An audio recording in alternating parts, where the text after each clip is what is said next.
ꯑꯗꯣ ꯑꯣꯖꯥ ꯉꯁꯤꯒꯤ ꯂꯥꯟꯊꯣꯛꯆꯔꯤꯕ entertainment program ꯑꯁꯤꯗ ꯀꯩ ꯎꯠꯄꯤꯒꯅꯤ ꯑꯣꯖꯥꯒꯤ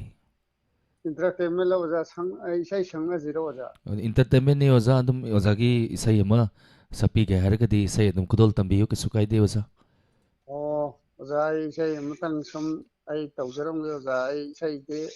yam pamjabane aina hek matam sangdabaga ai angang lai academic ama tum tawjabnina ꯍꯧꯕꯤꯔꯁꯤ ꯑꯣꯖꯥ ꯏꯁꯩ ꯌꯥꯝ ꯅꯨꯡꯉꯥꯏꯖꯩ una una tamnara punsini sakhangnadraba lamlanba amagum nangna sagai amagi mauni aina nangi kaina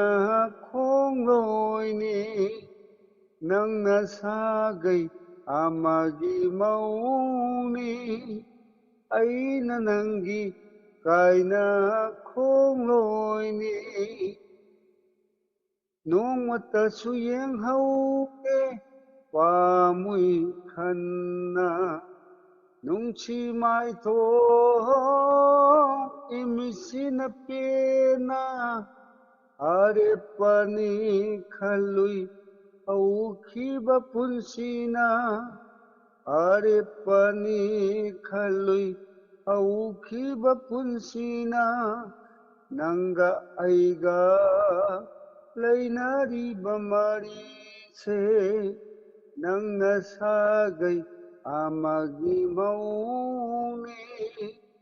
aina nangi kaina khongloini molaba khusana kanikna pairaga lengkiba angauba kundo pare aigini khanna englambani punsina ngasidi oihaure kanadraba wari tumdana mangpa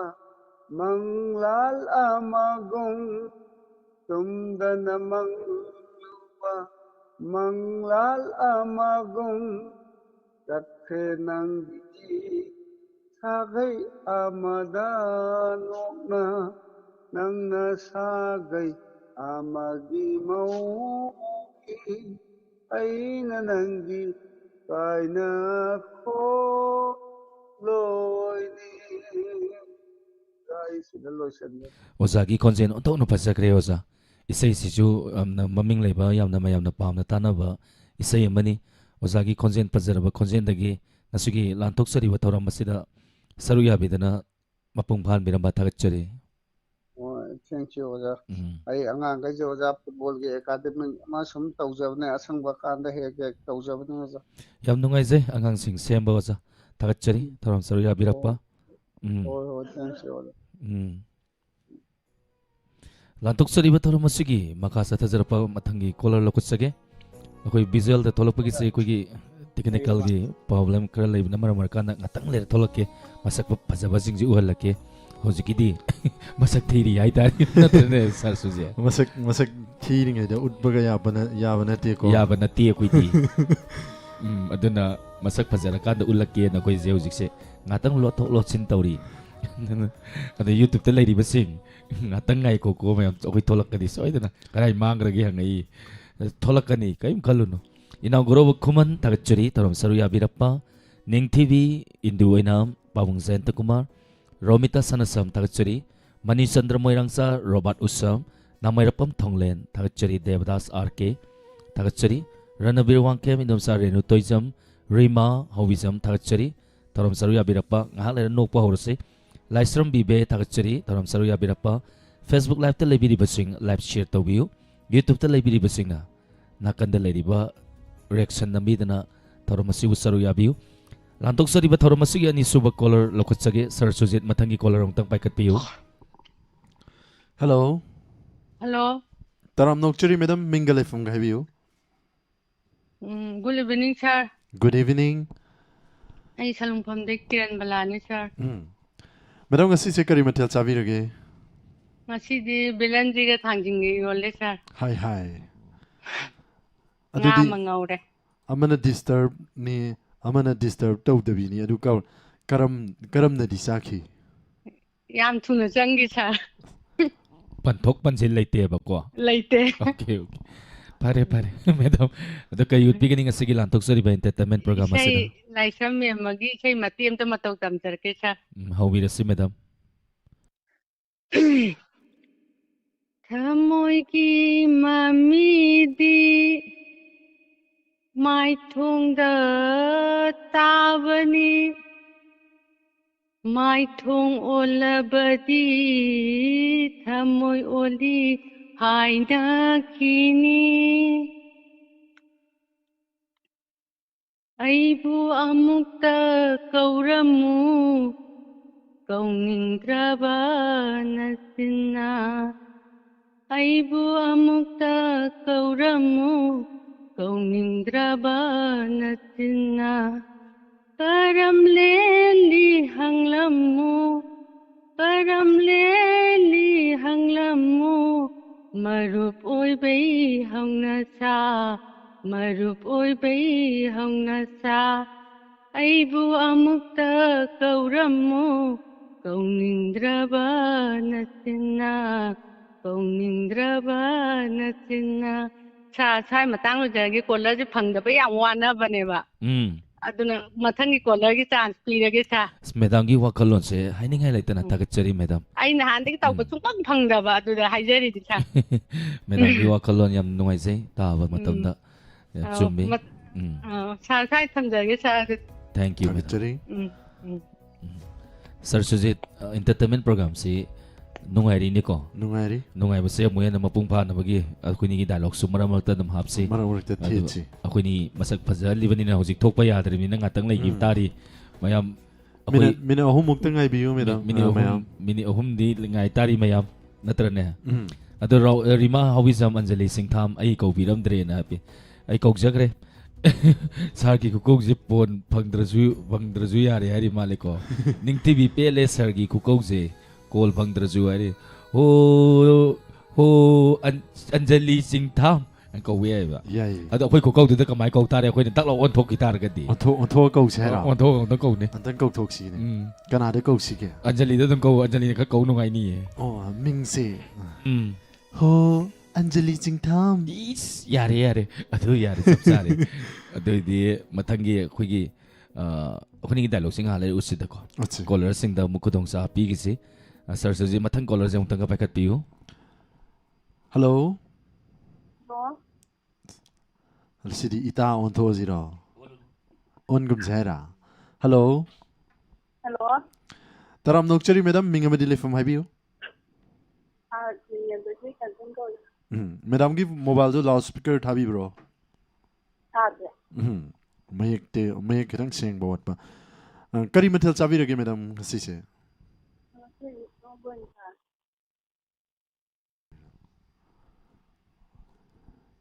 madam call ꯇꯧꯕꯤꯔꯛꯄ ꯍꯥꯏꯅꯤꯡꯉꯥꯏ ꯂꯩꯇꯅ ꯊꯥꯒꯠꯆꯔꯤ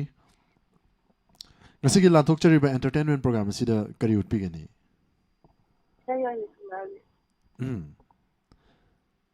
ꯍꯧꯕꯤꯔꯁꯤ ꯃꯦꯗꯥꯝꯒꯤꯁꯦ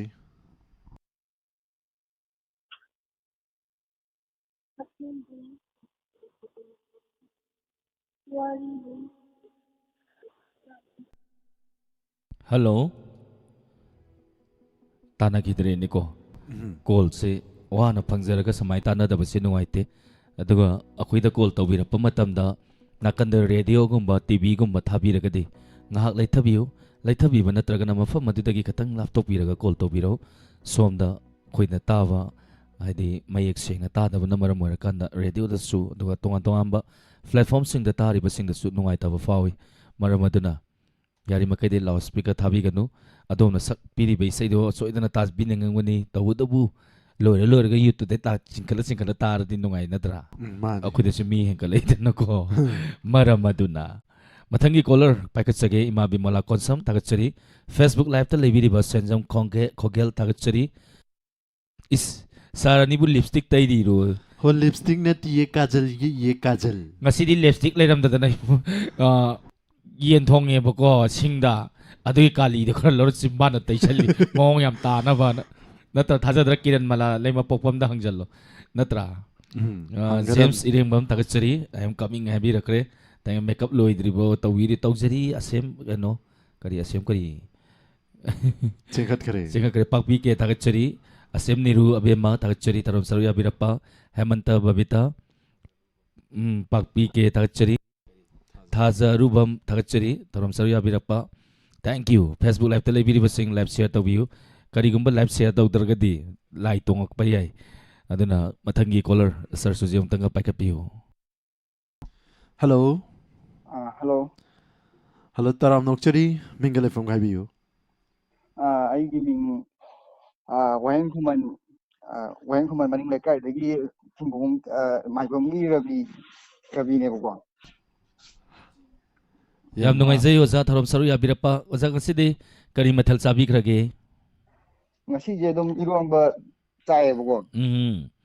ꯑꯗꯩꯗ हाइबियो ꯑꯩꯈꯣꯏ ꯃꯥꯍꯣꯏ ꯐꯤ ꯁꯥꯕ ꯍꯥꯏꯇꯥꯔꯦ ꯑꯗꯩꯗ ꯑꯩꯈꯣꯏ ꯃꯥꯍꯣꯏꯅ ꯅꯨꯡꯇꯤꯒꯤ ꯑꯗꯨꯝ ꯐꯣꯟꯁꯦ ꯑꯗꯨꯝ ꯐꯣꯟ ꯇꯧꯕ ꯑꯗ ꯗꯥꯎ ꯌꯥꯗꯕ ꯍꯥꯏꯒꯗ꯭ꯔꯥ ꯀꯩꯅꯣ ꯐꯣꯟꯁꯦ ꯁꯨꯡꯐꯪ ꯐꯪꯗꯕ ꯍꯥꯏꯇꯥꯔꯦ ngасidi oza na paira kan call phange yam nungaijare oza ꯑꯩꯅ ꯑꯩꯒꯤ ꯃꯤꯡꯕꯨꯗꯤ ꯔꯕꯤ ꯀꯧꯋꯦꯕ ꯑꯩꯈꯣꯏ ꯃꯥꯍꯣꯏꯁꯦ ꯅꯨꯡꯇꯤꯒꯤ ꯑꯗꯨꯝ ꯊꯦꯡꯅ ꯐꯤ ꯁꯥꯕꯅꯦꯕꯀꯣ ꯑꯗ ꯃꯥꯁꯦ ꯑꯌꯥꯝꯕꯅ ꯑꯗꯨꯝ ꯐꯣꯟꯁꯦ ꯇꯧꯔꯣꯅ ꯑꯗꯨꯝ ꯍꯥꯏꯕ ꯍꯥꯏꯇꯥꯔꯦ ꯉꯁꯤꯁꯦ ꯑꯗꯨꯝ ꯇꯧꯗꯗꯤ ꯇꯧꯔꯒꯦꯅ ꯉꯁꯤꯗ ꯉꯁꯥꯏ ꯍꯧꯔꯛꯄꯗꯒꯤ ꯑꯗꯨꯝ ꯑꯣꯠꯄ ꯍꯥꯏꯇꯥꯔꯦ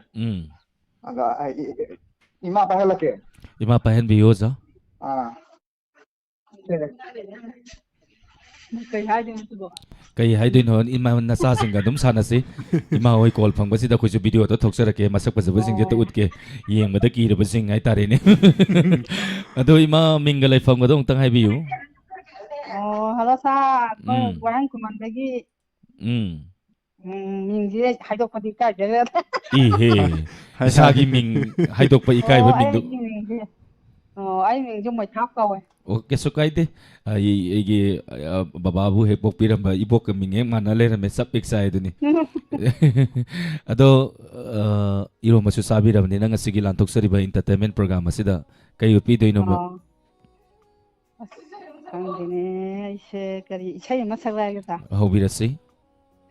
ꯏꯁꯩꯁꯦ ꯍꯩꯇꯦ ꯑꯩꯈꯣꯏ ꯍꯤ ꯂꯥꯝ ꯏꯁꯩ ꯃꯇꯦꯛ ꯑꯝꯇꯪ ꯇꯧꯔꯛꯑꯒꯦ hobirasi madam ꯀꯩ ꯍꯧꯔꯛꯑꯒꯦ ꯁꯥꯔ ꯉꯍꯥꯟꯈꯩ ꯐꯪꯗꯕꯅꯤ ꯏꯄꯥ ꯄꯥꯈꯠꯂꯦꯗ ꯏꯁꯥꯁꯦ ꯑꯗꯨꯅꯗꯤ ꯂꯥꯝꯕꯩ ꯏꯁꯩꯗ hi lalasi mathangdasu caller mayam mangai lebanina madam kitang yangjansi हौरगे सा हौजरागे के गो अमदा कना तुमी सुनी न देखो तुम्हारा आनी के गो अंथो कानो संजय साथ madam yam nungai sagre koba khoju nungai na khujara mini hoji madam gi saiduda tagachari thorom saru ya birappa थमजरगे thank you yam nungai ring asigi program sar suji nungai ko nungai mi su zara henkalai ado khuni na ngatang thouda basida mayam na hangnari ki raga leibiri ra anta tau gisira masa ha hangi singje pian na bam tang tau gisiro ki ba loire sar ani se gan hairi ba sem niruje ado naina kamra mamsu dum present loibani present sar hairakre mangak pi da si suti loge de ni suti di pi be ya de suti sung pi be ya akoi thorom de suti leite akoi ju suti leite da na yengi ba noi ju tari ba noi ju suti lebe ya de kai gum suti leire da na ahing adum tamna rakani samaina hairek bai wani samaina haire ni ne kai no kamai here no mukta sana how kon ga lo si re da idi samaina haire ba o olinia lekai da ni ko nang na ne noi ani ni sangdana tamna da na phi sabam lapam khangdre phi saba sida bu thenga kan da phi saba di nang na sona kan da kenogi khongne pham da mu nikani mo hai audagi kon gi kari hai bar da pang du da mu pham ga noksal lakani na hai ba to hai ba du da akoi phi ga mo sadri moi hai ba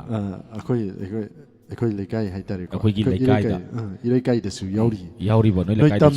tamna bu tor kanoi kai gi no tamna ga doi ni akoi tabu tadra di adum tamna rak pa se masan tam chumbe ad program je Munna Munna ताव नत्रदिने तमनरकनेबा कुपी कुनाइजिंग दो सत सत सत like काजे सत सत नमनदना Facebook ते लेरिबसिंग लाइक काजे सत सत सत सत नमनदना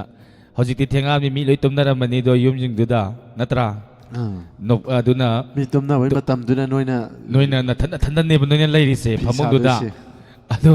नोइना ने शेयर गुम तौद्रेदना शेयर तौद्रे मी दो कांग दो दो नोमा ने बखोइना काम खादगी कता कता कता कता कना खुनोम सादना नोमा का दोइजानी औदनि नोइना खंग खंग होगा तोइदो मरम मधुना मथंग कलर तो लखुत सके hello hello good evening sir good evening ओजा तरा नोक्सरी मिंगले फंग ताकपी ओजा आई सलममदगी मायबंग गोबिनी सर ओजा यम नुंगाइ जै थरम सरु याबिरप्पा करी मथल साबी रगे ओजा यन थोंग तारे ngasi सर मथल हौब दे ता बजानी ngasi से अदो ओजा ngasi gi lanthok sari ba थरम मसिदा करी उपी गनी ओजा गी एंटरटेनमेंट नि सर अखोइगी संस्कृत दा पाव पाव मते होता तौजरके सर हौजर हौबिरसी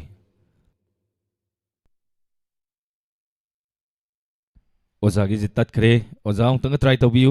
अस पाव पारमदाइदा आइजु मती एमदि दुम खंगी सनपति पाता हा कई कई नो याम हाई बनेबको आई संस्कृत से आई नुमी संपत्ति वार्ता टी वार्ता याम हाई बनेबा संस्कृत मरोन से आई जु खरे तमवे हेलो हेलो हेलो मिंगले फोंग ताकपियु लेकिन ताओ ताबिरबो यार करिनो नाकन मु वारी साना लेरी दुबो होय वारी साना इसी ते यारक्ता तना करी तौरके हेलो इस तब नक खुमी तल्ली ओ कन्न खुमी ने मिंगने लै फंगने तक तब लब न ता हाइरो से ओ खोंजांग लेकिन मने इमा यम नुंगाइ जरे इमा की दो नाकन रेडियो थाब्रो थादे खाजा तो ओ इमा मेमा करी मथेन चारगे ओ nga थोंग बचार दि कई उतोय no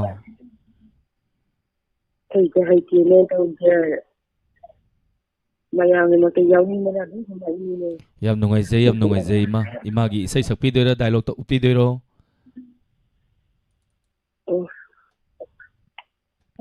isai na tiyan to ra ke to होबिरसी इमा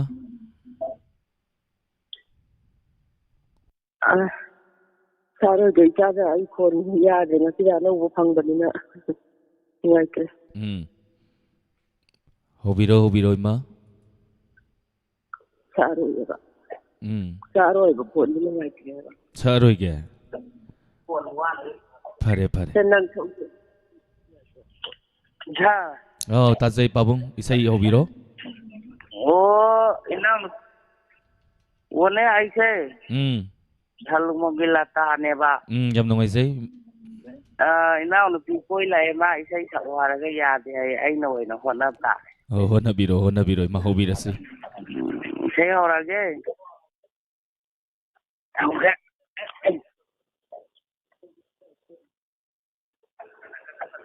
Majikan ha hau galoti matam namana bana pida singna nangbu haula ikan ha tad okay Thank you ima thorom saru ya birakpa isai yam pajaba ma khudol tambirame yam nungai jai isai ma kudu saksero sakto jeba isai ma saktari mi ne khalakwa horamnina mi khara kauge akhoi tang mani na tang bai sei tong tang mai sei talli ni si sei sak pai gon yam soi ni adune sum he sei khuding ge khoi sum tang bu sum he jalak pra phagidra hairaga kai dau jaru ni ge sakto loi re tang ge dum khang le jibu kai do natra isai si kanana khanbirak puno sar sujit anjali chingtham na khanbirak ki bai sei ni okay kudol tamchege maya punna taminasi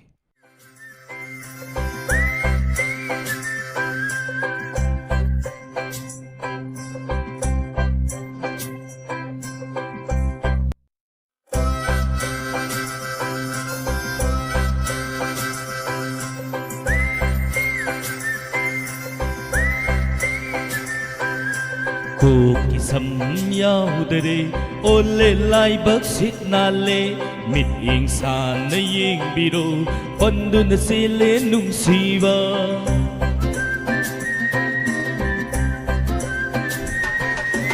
ꯈꯨꯕꯣꯅ ꯈꯨꯅꯤꯡ ꯌꯧꯔꯁꯨ ꯊꯃꯣꯏꯗꯤ ꯃꯆꯨ ꯁꯪꯖꯗ꯭ꯔꯤ ꯑꯈꯥꯛꯄ ꯂꯩꯇ ꯄꯤꯖꯒꯦ ꯆꯤꯡꯅꯕ ꯂꯩꯇ ꯂꯧꯕꯤꯔꯣ ꯍꯥꯏꯖꯅꯕꯤ ꯇꯧꯁꯤꯟꯅꯕꯤ ꯃꯇꯝꯒꯤ ꯆꯠꯅꯕꯤ ꯀꯤꯔꯤꯉꯩ ꯄꯥꯝꯗꯕ ꯁꯤꯠꯇꯕ ꯃꯤꯡꯊꯣꯟ ꯀꯥꯈꯤꯕꯅꯤ ꯑꯣꯏꯗꯕ ꯄꯥꯗꯕ ꯀꯌꯥ ꯑꯁꯦ ꯎꯔꯨꯔꯒ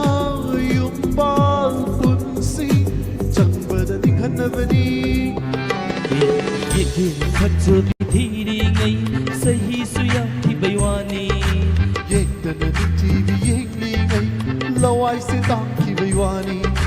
ꯀꯦꯗꯅ ꯐꯖꯕꯤ ꯊꯤꯔꯤꯉꯩ ꯆꯍꯤꯁꯨ ꯌꯥꯝꯈꯤꯕꯩ ꯋꯥꯅꯤ ꯌꯦꯛꯇꯅ ꯅꯤꯡꯊꯤꯕꯤ ꯌꯦꯡꯂꯤꯉꯩ ꯁꯋꯥꯏꯁꯦ ꯋꯥꯔꯤ ꯂꯣꯏꯅ ꯀꯦꯟꯈ꯭ꯔꯦ ꯀꯔꯤ ꯃꯊꯥꯕꯨ ꯁꯥꯗꯅ ꯀꯦꯜꯂꯤꯕ ꯁꯝꯂꯥꯡ ꯂꯥꯡꯍꯥꯡ ꯈꯪꯗ꯭ꯔꯦ ꯃꯌꯥꯝꯅ ꯈꯔ ꯇꯥꯛꯄꯤꯔꯛꯎ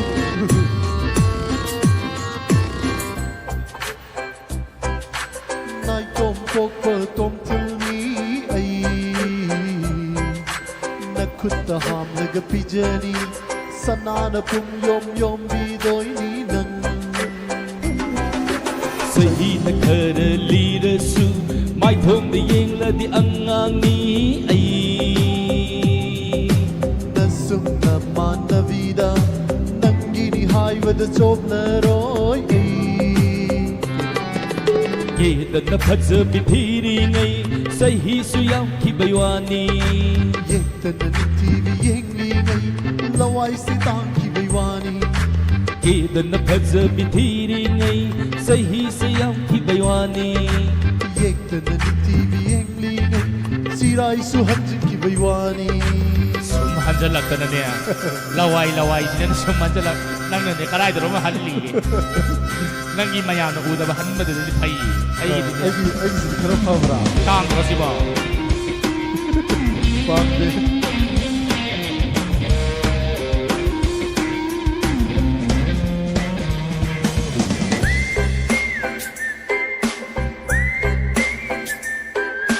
Thonggan wangma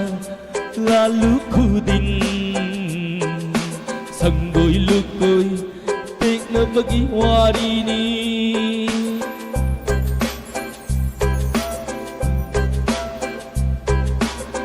Laykaigi inne intolsingna Kaya kayani sakhangna hankiba aiga Haijanabi tawsinabi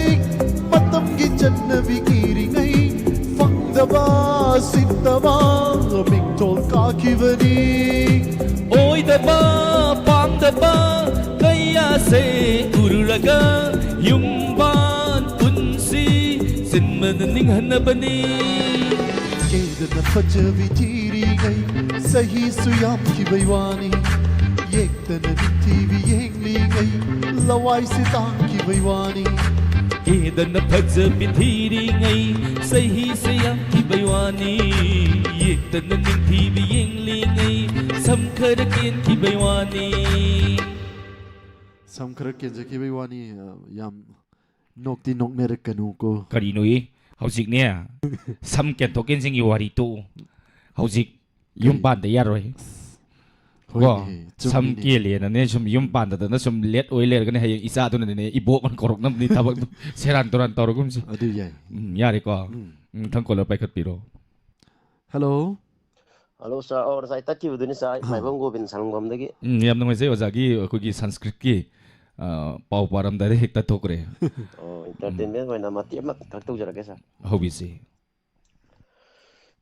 Iyam, Agashwani, Sampardi Bartaha Swayamtam, Pravasakaha Baladevananda Sagraha, Pradhanmantri Narendra Modi, Ogyanang Timirandai Sogyanang Salasalakya, Sakyulu Militang Zeno Tasmea Sri Guru Devya Namaha. Bhavata Badabduli me Mamasi Savahan Gale Bastavandya Bumu, Dandapata Pranamami Ham. Iti Bartaha. Matik sila sir. ꯌꯥꯝ ꯅꯨꯡꯉꯥꯏꯖꯩ ꯑꯣꯖꯥ ꯑꯉꯥꯡ ꯑꯣꯏꯔꯤꯉꯩꯗ ꯑꯩꯈꯣꯏꯅ ꯁꯪꯁꯀ꯭ꯔꯤꯠ ꯇꯧꯕꯤꯗꯣ ꯅꯤꯡꯁꯤꯡꯍꯜꯂꯤ ꯑꯣꯖꯥꯅ ꯌꯥꯝ ꯅꯨꯡꯉꯥꯏꯖꯩ ꯑꯣꯖꯥ ꯂꯥꯟꯊꯣꯛꯆꯔꯤꯕ ꯊꯧꯔꯝ ꯑꯁꯤꯗ ꯑꯣꯖꯥꯒꯤ ꯇꯣꯉꯥꯟꯕ ꯇꯦꯂꯦꯟ ꯑꯃ ꯄꯤꯔꯛꯇꯅ ꯊꯧꯔꯝ ꯑꯁꯤꯕꯨ ꯃꯄꯨꯡ ꯐꯥꯍꯟꯕꯤꯔꯝꯕ ꯊꯦꯡꯛ ꯌꯨ ꯁꯥꯔ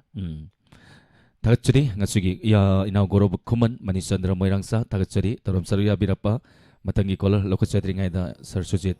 लाइफसा से गतबाबियो लाइफ चाहता ले बीरबा तंतंगना पाथोकचगे अबे खांगेमम थागचरी इमाइबेम हल थागचरी इमा बिमोला कोनसम गोरोब खुमन थागचरी थोरम सर याबिरप्पा मिस ओलिनी से सम फनयाम न किन सनु सरगीदी सम लेदा सम ले दासान दा हाइबनी दासान ले समदी मचु मचुनी होजि फोरेन सारौरा नत्रगना करे सारौगे डायमंड टीवी की थोलबी लेरांग सारौरा होजि nga लेरगा थांजे नमितोय ने थेंनासिदा याम पंगसा साबे यादे मदुको अदुना गुनेश्वरी राजकुमारी इमाबी मोला कोनसम थागचरी रोसोपति देवी अधिकारी मयुम थागचरी थरम सरुया बिरप्पा जर्नी पार्ट वे हॉबिजम साउमा थागचरी थरम सरुया बिरप्पा इमा ngौबी सोरो खाइबम कारong थागचरी फेसबुक अंगतंग हंगबिसि सर सुजित नाइना कमरामम थागचरी थरम सरुया बिरप्पा सुशीला ओक्रम पुइना कुंद्राकपम हाइखाम ननाउबा सलुंगफम थागचरी खोगेन सेंजम थागचरी दानेश्वरी nganगोम थागचरी थरम सरुया बिरप्पा जेम्स इरेंगबम थागचरी थरम सरुया बिरप्पा नाइना कमरामम once again James once again थागचरी पाकपी के थागचरी लाइव शेयर तौबियु मी 26 यंगबिरगा शेयर तरु खतंग तौबजे खोइ थौरंग तौब याम इकाय हाइबा ससा तौनी नोइ थौजम्मला नोइबो खंगिद्रे हे नोइसिमा नोइसि खंगिद्रे खोदि लाइव तक गाव हिनाइद्रो लाइक ता शेयर गदा हाइ खामदा नाउबा सलुंफम नसक फजरीबा लाइव तो शेयर तौनी नोइबो नतरदिने होगलगने होगल लेप लेदोइने खोदि निखने लेपगा लेबे नोइ येंगमगद्रो हेलो हेलो सर मिंग लेफम ताकबियु सर आई थांगदगी मा थैंक यू रिमा थरम सरुया बिरप्पा थागचरी रिमा करी मथल साबी करगे ngasi sibo सर ngasi कांसोय थोंमोन sir acham mama ado isalna thoram saruya base mangonde heta pami ado ngasi di karai de leibiri no sir हजिक सु मांगोना लेजे sir madu sapsai mangonde le khara free hoina saidana imung de le di yum de le ri ba mi sing ta kidrani ikai haitare ni ado isal second nom dang hangjoge isal na wai nung sit pasak nung thong boda isai sung ngang bro होय sir ngangne sir ado lantok sari ba thoram asi du soidana isai sak pira kane ne khanjai hobiro sir sir चलो sir तबया जबनंदी ꯏꯪꯂꯝꯅꯥꯅꯣ ꯍꯟꯅ ꯑꯩꯉꯣꯟꯗ ꯑꯩꯈꯣꯏꯅꯤꯒꯤ ꯂꯥꯏꯕꯛ ꯑꯁꯤꯗ ꯇꯝꯂꯝꯂꯦ ꯅꯣꯡꯗꯝꯕꯅ ꯀꯥꯏꯅꯣ ꯌꯥꯕ ꯉꯝꯗ꯭ꯔꯕ ꯊꯃꯣꯏꯅ wana linduna leihore yabang jaba thamoina wana linduna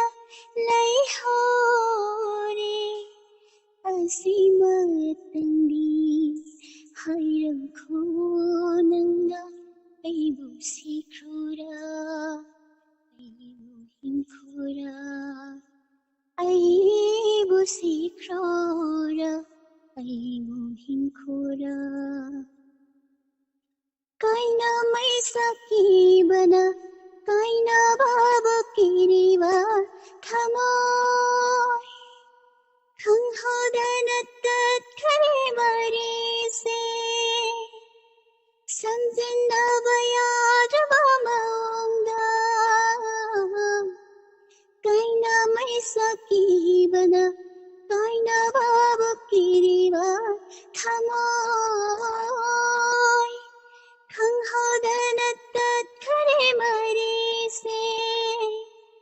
samjinda bayar maungda nanga thengna dringai mama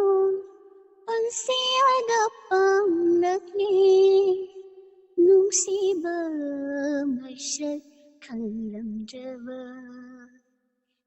ꯊꯥꯖꯔꯝꯂꯣꯏ ꯑꯩꯒꯤ ꯄꯨꯟꯁꯤꯁꯦ ꯎꯠꯂꯅꯨ ꯑꯩꯕꯨ ꯑꯃꯨꯛ ꯆꯠꯂꯒꯦ ꯂꯝꯗꯝꯁꯦ ꯊꯥꯗꯣꯛꯇꯨꯅ ꯈꯥꯝꯂꯅꯨ ꯑꯩꯕꯨ ꯑꯃꯨꯛ ꯆꯠꯂꯒꯦ ꯂꯝꯗꯝꯁꯦ ꯊꯥꯗꯣꯛꯇꯨꯅ ꯅꯪꯅ ꯎꯔꯣꯏꯗꯕ ꯃꯐꯝꯗ ꯅꯪꯅ ꯈꯪꯂꯣꯏꯗꯕ ꯃꯐꯝꯗ ꯋꯥꯅ ꯂꯦꯟꯗꯨꯅ ꯍꯤꯡꯂꯨꯔꯒꯦ ꯑꯁꯤꯃꯇꯪꯗꯤ ꯇꯥꯛꯂꯝꯈꯣ ꯅꯪꯅ ꯑꯩꯕꯨ ꯁꯤꯈ꯭ꯔꯣꯔꯥ ꯑꯩꯕు ꯍꯤꯡꯈꯣꯔꯥ ꯑꯩꯕꯨ ꯁꯤꯈ꯭ꯔꯣꯔꯥ ꯑꯩꯕꯨ ꯍꯤꯡꯈꯣꯔꯥ ꯁꯥꯔ ꯁ꯭ꯋꯥꯏꯗ ꯂꯣꯏꯁꯤꯟꯖꯔꯒꯦ ꯉꯥꯏꯈꯣ ꯔꯤꯃꯥ ꯅꯪ ꯂꯣꯏꯁꯟꯕꯒ ꯂꯥꯏꯔꯤ ꯉꯥꯏꯈꯣ ꯀꯔꯤꯒꯤꯅꯣ ꯑꯩꯈꯣꯏꯒꯤ ꯊꯃꯣꯏꯁꯦ ꯄꯨꯡꯁꯨꯝ ꯁꯨꯝꯍꯟꯗꯅ ꯑꯩꯈꯣꯏꯒꯤ ꯄꯤꯒ ꯂꯣꯏ ꯇꯥꯍꯟꯗꯅ ꯇꯧꯔꯤ ꯄꯤꯁꯤꯡ ꯑꯃꯨ ꯀꯥꯏꯔꯤꯕ ꯊꯃꯣꯏꯒꯥꯁꯦ ꯃꯆꯦꯠ ꯃꯆꯦꯠ ꯈꯣꯝꯖꯤꯜꯂꯒ ꯁꯨꯄꯔ ꯒ꯭ꯂꯨꯅꯔ ꯐꯦꯕꯤꯀ꯭ꯋꯤꯛꯅꯔ ꯁꯝꯃꯝꯗꯕꯒ ꯁꯨꯡꯌꯥ ꯌꯥꯔꯣꯏ ꯗꯦꯟꯗ꯭ꯔꯥꯏꯠꯅ ꯍꯦꯟꯅ ꯆꯦꯠꯀꯅꯤ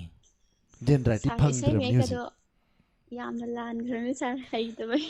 ꯑꯗꯨꯝ ꯁꯛꯈ꯭ꯔꯁꯨ ꯀꯩꯁꯨ ꯀꯥꯏꯗꯦ ꯑꯗꯨꯝ ꯃꯌꯥꯝ ꯑꯗꯨꯝ ꯇꯥꯖꯖꯅꯤ ꯑꯩꯈꯣꯏꯒꯤꯗꯤ ꯑꯗꯨ ꯉꯥꯛꯇꯅꯤ ꯑꯗꯣ ꯊꯃꯣꯏ ꯂꯣꯏꯅ ꯊꯨꯒꯥꯏꯕꯤꯔꯝꯗꯅ ꯁꯣꯝ ꯅꯥꯀꯟꯗꯁꯨ ꯐꯦꯁꯕꯨꯛꯇ ꯄꯤ ꯇꯥꯔꯦꯅ ꯍꯥꯏꯔꯦ ꯀꯩꯅꯣꯒꯤ ꯄꯤꯁꯤꯡ ꯑꯃꯣꯏꯌꯦ ꯗꯅꯦꯁꯣꯔꯤ ꯉꯥꯉꯣꯝꯒꯤ ꯄꯤꯁꯤꯡ ꯑꯃꯣꯏꯌꯦ ꯊꯦꯡꯛ ꯌꯨ ꯇꯧꯔꯝ ꯁꯔꯨ ꯌꯥꯕꯤꯔꯛꯄ ꯊꯥꯒꯠꯆꯔꯤ ꯊꯦꯡꯛ ꯌꯨ ꯊꯦꯡꯛ ꯌꯨ ꯁꯥꯔ ꯊꯥꯒꯠꯆꯔꯤ ꯆꯜ ꯌꯥꯝ ꯏꯁꯩ ꯐꯖꯕ ꯑꯃ ꯁꯛꯄꯤꯔꯝꯃꯦ ꯊꯦꯡꯛ ꯌꯨ ꯃꯈꯥ ꯆꯠꯊꯖꯔꯛꯄ ꯑꯁꯤꯗꯤ ꯑꯃꯨꯛ ꯀꯩꯅꯣ ꯇꯧꯁꯤꯅꯦꯀꯣ ꯁꯥꯔ ꯁꯨꯖꯦ ꯂꯥꯏꯞ ꯆꯥꯠ ꯃꯔꯛ ꯃꯔꯛꯇ ꯑꯃꯨꯛ ꯌꯦꯡꯁꯤ ꯌꯦꯡꯁꯤ ꯃꯝꯇꯥ ꯅꯣꯡꯃꯥꯏꯊꯦꯝ ꯊꯥꯒꯠꯆꯔꯤ ꯄꯥꯛꯄꯤ ꯀꯦ ꯁꯨꯁꯤꯂꯥ ꯑꯣꯀ꯭ꯔꯝ ꯁꯥꯎꯟ ꯄ꯭ꯔꯣꯕ꯭ꯂꯦꯝ ꯂꯩꯕ꯭ꯔꯥ ꯐꯦꯁꯕꯨꯛ ꯂꯥꯏꯞꯇ ꯂꯩꯕꯤꯔꯤꯕꯁꯤꯡ ꯍꯥꯏꯕꯤꯌꯨ ꯌꯨꯇ꯭ꯌꯨꯕꯇ ꯂꯩꯕꯤꯔꯤꯕꯁꯤꯡꯅꯁꯨ ꯁꯥꯎꯟ ꯄ꯭ꯔꯣꯕ꯭ꯂꯦꯝ ꯂꯩꯔꯒꯗꯤ ꯍꯥꯏꯕꯤꯔꯛꯅꯕ ꯍꯥꯏꯖꯔꯤ ꯁꯣꯝꯗꯗꯤ ꯀꯩꯁꯨ ꯊꯣꯏꯗꯣꯛꯄꯗꯤ ꯂꯩꯖꯗꯦ ꯑꯗꯨꯒ ꯃꯊꯪꯒꯤ ꯀꯣꯂꯔ ꯂꯧꯈꯠꯆꯒꯦ ꯍꯜꯂꯣ ꯍꯜꯂꯣ ꯇꯔꯥꯝꯅ ꯑꯣꯛꯆꯔꯤ ꯏꯃꯥ ꯃꯤꯡꯒ ꯂꯩꯐꯝꯒ ꯃꯌꯥꯝꯗ ꯈꯪꯍꯟꯁꯤ ꯂꯩꯔꯛ ꯑꯆꯧꯕꯗꯒꯤ ꯊꯣꯏꯕꯤ ꯁꯤꯡꯉꯥꯊꯝ ꯍꯦ ꯅꯪ ꯌꯥꯝ ꯐꯥꯎꯕ꯭ꯔꯥ ꯊꯣꯏꯕꯤ ꯑꯥꯎ ꯅꯪ ꯌꯥꯝ ꯐꯥꯎꯕ꯭ꯔꯕ ꯌꯦ ꯑꯩ ꯈꯔ ꯐꯥꯎꯔꯦ ꯃꯨꯛꯇꯥ ꯁꯅꯥ ꯍꯥꯎ ꯊꯣꯏꯕꯤꯗꯗꯤ ꯌꯥꯝ ꯀꯟꯅ ꯍꯧꯔꯨꯅꯨ ꯑꯁꯤ ꯈꯔ ꯐꯥꯎꯕ꯭ꯔꯣ ꯅꯦꯝꯇꯛ ꯇꯧꯔꯒ ꯄꯥꯝꯕꯣꯝꯒꯗꯤ ꯌꯥꯝ ꯆꯥꯎꯕꯅꯤ ꯄꯥꯏ ꯍꯨꯜꯂꯛꯀꯅꯤ ꯁꯦꯔꯥꯟ ꯇꯨꯔꯥꯟ ꯇꯧꯔꯨꯅꯨ ꯑꯁꯤ ꯈꯔ ꯇꯧꯕ꯭ꯔꯣ ꯇꯧꯕꯔꯦ ꯍꯣ ꯏꯃꯥ ꯊꯣꯏꯕꯤ ꯑꯃꯥꯏ ꯀꯦꯟ ꯊꯥꯗ ꯀꯧ ꯍꯥꯎ ꯅꯠꯇ꯭ꯔꯗꯤ ꯆꯥꯛ ꯏꯁꯤꯡ ꯎꯅꯔꯝꯃꯅꯤ ꯀꯩ ꯌꯦꯟꯁꯥꯡ ꯆꯥꯈ꯭ꯔꯒꯦ ꯍꯣ ꯉꯁꯤꯗꯤ ꯌꯥꯝ ꯍꯥꯎꯋꯦ ꯃꯤ ꯁꯦꯕꯣꯠ ꯊꯣꯡꯉꯤ ꯌꯣꯡꯆꯥꯛꯋꯣ ꯕꯣꯔꯤꯋꯣ ꯃꯌꯥꯝ ꯊꯝꯃꯒ ꯑꯗꯣ ꯅꯪ ꯅꯕꯨꯛꯇꯤ ꯈꯔ ꯐꯠꯇꯦꯗ ꯁꯨꯡꯍꯥꯏꯒ ꯍꯥꯏꯔꯛꯇꯦꯕ ꯁꯦꯕꯣꯠ ꯊꯣꯡꯉ ꯑꯩꯈꯣꯏ ꯀꯧꯕꯤꯔꯛꯇ꯭ꯔꯤꯁꯤꯉꯣ ꯐꯠꯇꯦ ꯀꯥꯏ ꯉꯁꯥꯏꯅ ꯑꯩꯅ ꯐꯣꯟꯗ ꯐꯠꯇꯦ ꯍꯥꯏꯈꯤꯕꯗꯤ ꯊꯥꯈ꯭ꯔꯕꯅꯤ ꯑꯣ ꯊꯥꯈ꯭ꯔꯕꯣ ꯊꯥꯈ꯭ꯔꯦ ꯌꯦꯡꯒ ꯇꯧꯅꯤ ꯍꯣꯔꯦꯟ ꯌꯦꯡꯉꯒꯦ ꯑꯗꯨꯗꯤ ꯐꯔꯦ ꯐꯔꯦ ꯆꯔꯥ ꯑꯗꯣ ꯋꯥꯜꯂꯁꯦ ꯑꯗꯨꯗꯤ ꯍꯣꯔꯦꯟ ꯀꯔꯤ ꯎꯠꯇꯣꯏꯅꯣ ꯍꯣꯏ ꯑꯩꯈꯣꯏꯗꯤꯅꯦ ꯏꯁꯩꯅ ꯈꯔ ꯄꯥꯝꯖꯕꯅꯤꯅꯅꯦ ꯑꯍꯜ ꯑꯣꯏꯖꯔꯤ ꯏꯁꯩꯗ ꯉꯥꯎꯕꯅꯤꯅꯅꯦ ꯍꯌꯦꯡꯅꯦꯗꯤ ꯁꯛꯊꯔꯛꯑꯒꯦ ꯍꯧꯕꯤꯔꯣ ꯍꯧꯕꯤꯔꯣ ꯍꯧꯔꯛꯑꯒꯦ ꯃꯣꯂꯥꯡꯈꯥꯗ ꯂꯣꯠꯇꯨꯅ ꯊꯝꯕꯤꯔꯤ ꯅꯥꯄꯗ ꯊꯤꯜꯂꯝꯕ ꯅꯥꯆꯣꯝ ꯅꯨꯡꯁꯤ ꯀꯅꯥꯒꯤ ꯈꯨꯗꯣꯜꯅꯣꯅꯦ ꯄꯥꯃꯨ ꯀꯅꯥꯒꯤ ꯈꯨꯗꯣꯜꯅꯣ ꯃꯣꯂꯥꯡꯈꯥꯗ ꯂꯣꯠꯇꯨꯅ ꯊꯝꯕꯤꯔꯤ ꯂꯩꯔꯥꯡꯅ ꯂꯩꯃꯟ ꯆꯟꯗꯨꯅ ꯃꯥꯡꯕꯗ ꯂꯩꯔꯥꯡꯅ ꯂꯩꯃꯟ ꯆꯟꯗꯨꯅ ꯃꯥꯡꯕꯗ ꯆꯤꯡꯉꯣꯟꯒꯤ ꯃꯤꯂꯨꯗ ꯆꯤꯔꯥꯡ ꯏꯍꯧꯕ ꯅꯨꯡꯁꯤ ꯀꯅꯥꯒꯤ ꯃꯔꯥꯅꯣꯅꯦ ꯄꯥꯃꯨ ꯀꯅꯥꯒꯤ ꯃꯔꯥꯅꯣ ꯃꯣꯂꯥꯡꯈꯥꯗ ꯂꯣꯠꯇꯨꯅ ꯊꯝꯕꯤꯔꯤ ꯅꯨꯔꯥꯏ ꯅꯥꯄꯗ ꯊꯤꯜꯂꯝꯕ ꯅꯥꯆꯣꯝ ꯅꯨꯡꯁꯤ ꯀꯅꯥꯒꯤ ꯈꯨꯗꯣꯜꯅꯣꯅꯦ ꯅꯨꯡꯁꯤ ꯀꯅꯥꯒꯤ ꯈꯨꯗꯣꯜꯅꯣ ꯃꯝꯗꯨꯅ ꯂꯩꯖꯕꯤ ꯃꯩꯔꯥꯟꯕꯤ ꯃꯥꯕꯨ ꯀꯔꯤꯒꯤ ꯃꯉꯥꯜ ꯄꯤꯕꯤꯔꯨꯔꯤꯕ ꯃꯩꯔꯤꯗ ꯉꯥꯎꯔꯗꯤ ꯃꯥꯒꯤ ꯃꯇꯧꯗ ꯃꯩꯔꯤꯗ ꯉꯥꯎꯔꯗꯤ ꯃꯥꯒꯤ ꯃꯇꯧꯗ ꯀꯔꯤꯒꯤ ꯎꯔꯒ ꯍꯔꯥꯎꯔꯨꯔꯤꯕ Molang khada lutna thamibi nurai na pada chelamba naso nungshi kanagi kudono ni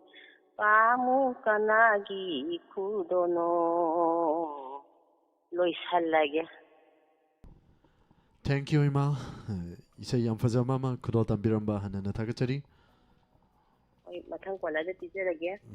Ja ka sanaga isa wani ni thagachari. Thank you. Thank you ima. Laisram bebe thagachari tarom saruya birappa. Kamin pa bidre. Comment se entertainment program si de amu pa be talat pani waro wi be ade tai live phone in program gomba isai sanasi program gomba de pa ba num yang na pai entertainment program de koi kari ngang sige na inam hajan haijabdo kari ngang me yam se no hon sige na am khalle duna torom to buje masigi torom to lore pata kok chi ai tare wakan khanjang me yam duna abe kang emam tagachari alambam robita tagachari alambam robita isai makhalam bani ngarang ko ye ngasi horen timing ama devdas arkeso makhan biraki bani ando yambasan karibam gi maunau thoibi gi sakla dawni pok sakta apha bage Rajkumari Kumatsam Tagachuri, Taram Saruya Birapa Ranabe Wangkim, Tangsam Manjana, Lalita Yankom, Subadani Yumnam, Tagachuri Rajkumari, once again Tarubi Oinam, Bida Laxmi Moirang Tim, Rosopati Devi Adhikari Mayum, Tagachuri, Taram Saruya Birapa, Gloria, Tagachuri, Taram Saruya Birapa, Akoy mana yamna sakpani aina angang oirikanda nungsiye na takpire. Gloria sida di nungsi wa doi thena ra kadoi ni na koi thorom da soidana dum lakaga thorom saru yabiu goroba kuman lauri zatpi saido nangi saido timing dis up sai hojik se logi matam ni laurok pan thabak yam kanna matam chingjin matam ga hai badai ni ado sar sujit phabru sai se lauri zatpi se matiek amaga di sakpa ngamgadra yenga si ko matang kola se ungtang baikat si hello hello taram nokchari minga lefam ga habiu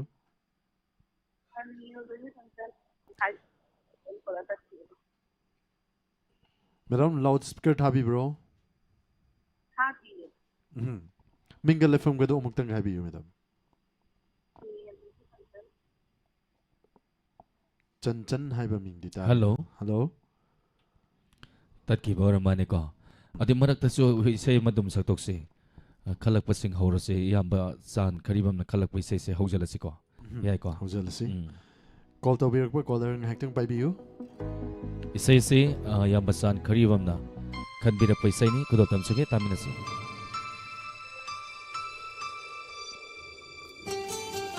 isai se once again yamba san karibam da dedicate tawsari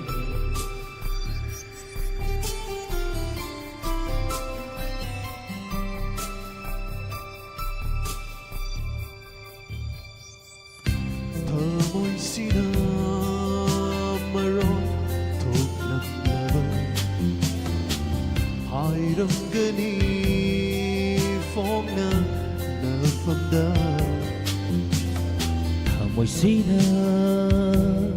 maron thuộc lâm lava hai hầm gani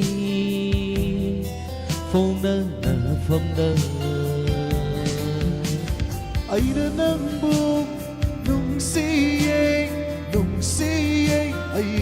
đã nâng buông nung si ai đã nâng buông nung si thở môi si na maron thuộc lâm lava hai hầm gani phong nâng na phong nâng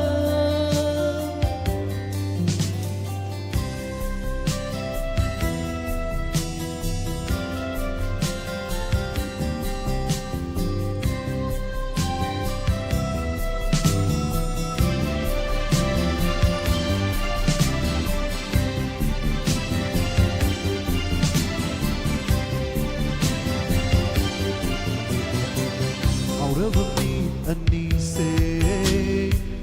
mugi sakam tab khaurangi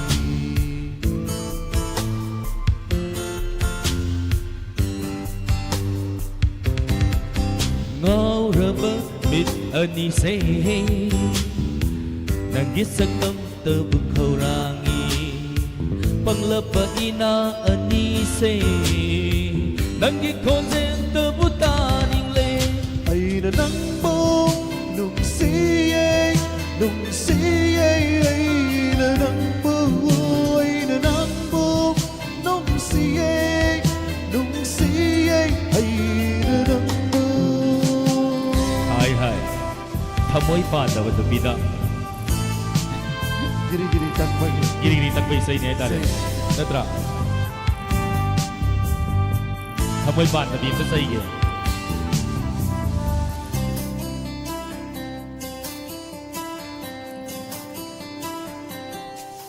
He thamoy paandaba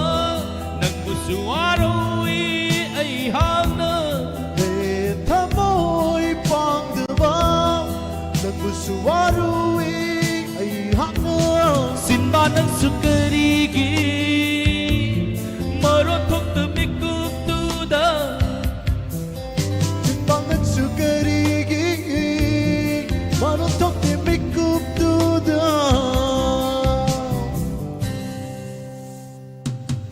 Thamoy sina maroon Thoklam lama Hai rong gani phong na phong da Thamoy sinamaron Thok lam naba Ay ranggani phong na phong da Ay na nang bu nung siye ay na nang bu Ay na nang bu nung siyay Ay na nang bu nung siyay Yam basan gi sai si di yam ikai khang da bai sai ni da Yam nung si na Koi lau lau bai say yam nung si na koi sing don na lep ga ai na nang bu nung si ga na law bai sai ni tari ni Iko ka sa halaga lau ka da ba ai na nang bu nung si ye ga na tari na ko okay hello Alo. yam tapi na ming le pham tak pi yu Ay, isi may pagdel lagi ni ha sahane. ne ha sa ni ro Oira ba? oi ra ba do oi bi ra bo Sa magatrain hirok surukan na pangya. siam di he ni ha de da bu nang na ya me na khala le di ya ra roi he Ngana hinu me program hauday na loy po pada pangaude program yu haude. ꯑꯩꯈꯣꯏꯅ ꯈ꯭ꯋꯥꯏꯗꯒꯤ ꯋꯥꯕ ꯑꯃ ꯍꯥꯏꯖꯧꯔꯥ ꯃꯌꯥꯝꯅ life ꯆꯥꯠꯁꯤꯗꯅꯦ call ꯐꯪꯗ꯭ꯔꯦ ꯆꯅꯤꯒ ꯅꯤꯐꯨ ꯁꯨꯔꯦ ꯆꯥꯝꯃꯒ ꯃꯔꯐꯨ ꯃꯧꯗ꯭ꯔꯥ ꯁꯨꯔꯦꯅ ꯍꯥꯏꯔꯛꯄꯁꯦ ꯑꯩꯈꯣꯏꯅ ꯍꯦꯟꯅ ꯅꯨꯡꯉꯥꯏꯇ ꯖꯥꯠꯅꯤ ꯈꯪꯉꯦꯗꯅ ꯑꯗꯨꯅ ꯉꯁꯤꯗꯤꯅꯦ ꯑꯁꯥꯅꯤꯁꯨ ꯀꯨꯏꯔꯕꯅꯤ ꯂꯥꯏꯞ ꯆꯥꯠ ꯌꯥꯎꯔꯛꯄ ꯀꯣꯜꯁꯦ ꯁꯨꯡꯐꯪ ꯐꯪꯗꯕꯅꯤ ꯉꯁꯤꯗꯤ ꯐꯪꯗꯣꯛꯈ꯭ꯔꯦ ꯗꯥꯎ ꯌꯥꯗꯅꯀꯣ ꯑꯗꯣ ꯁꯥꯔ ꯁꯨꯖꯤꯠ ꯀꯔꯤ ꯃꯊꯦꯜ ꯆꯥꯕꯤꯈ꯭ꯔꯒꯦ ꯃꯦꯗꯝ Nga say sa. ꯀꯔꯤ ꯈꯨꯗꯣꯜ ꯇꯝꯕꯤꯒꯅꯤ Isay matiam ta sum. ꯍꯧꯕꯤꯔꯁꯤ ꯃꯦꯗꯝ Okay. ꯎꯝ Nongdambanang kumhaise karma matamda naigani karisu kamjanama nanaida karma changino nahaki karma changino nahaki bojar sa Thank you, madam. Thakchuri, taram saru yabirappa. Thank you. Yam nungaire isai chu mate ma kudol tambikre. Thakchuri, thank you. Okay, Oza James iring mangwi sai du phadri ye lai haudo. Ano wai sai chu ba duga khoi khwai digi amu mayam da haijaga da bam na mayam na khanbirak pai sai sida khoina kerau ke leiram draba. Isai se sakpa da phase de kai gino khoi isai sakpa haijade isai sakpa hitamnina program siga bugi lanthoi thorom siga sakta da yada dana saksare ni hai tari ni ko aduna kai hai dino kai hai gi jai no kai mai ragum sita hairagum ado kam sai sai hai bra khoi ta khata tambi gera khoi ji yam hai jada ba hai tieng ado kam sa je ai call to sala ke kam sa number ta pirong adugana masi kam sa je ai lei salak ka doi ni magon dai na ngasi leira jira khang di kam sa nang hong na bi do leira ge masi yam hauradi antang chatlu siro pare toksida mathang color pai khalo imai ben hai bai to bisai sai se ta thok sikana de sorok hello hello wang ban dai lam nam ni ho ima ho kari matil chabi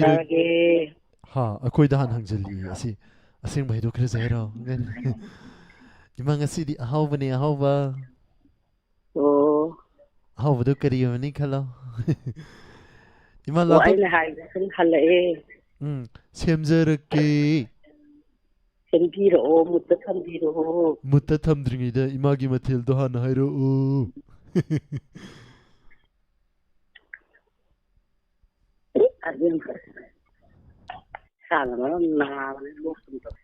ima yam nungai zai thorom saru ya birapa ima kai utpi doino net pada hinga tum yam nungai zai ima thorom saru ya birapa kai utpi doino ima sang matil sang sare kupi ga loi kai lo hobirase ima mathang da su caller mayam ngai lai bani na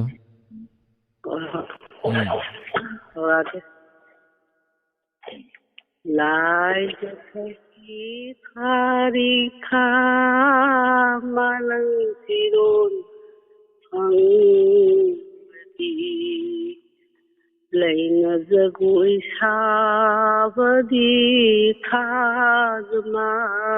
nai bra na yath ki thari kha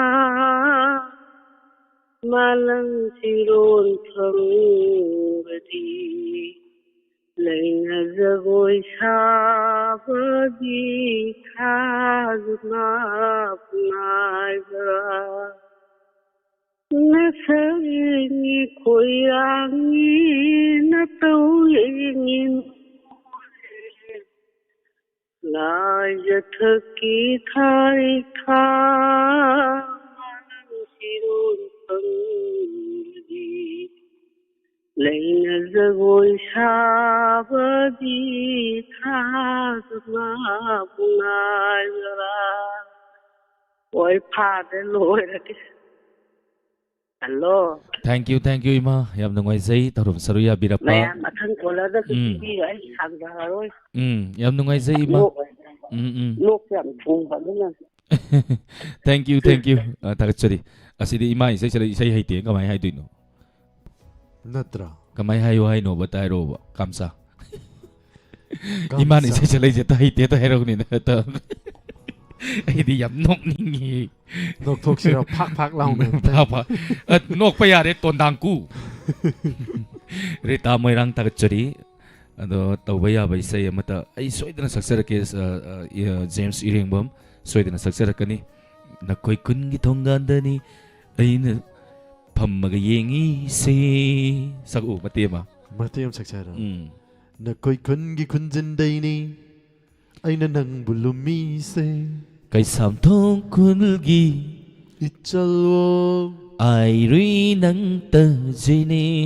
kai sam thong kulgi ichalwo yam sakano hiti mo kani yare adu di samai torse mathangi caller mu pairasira pairsi hello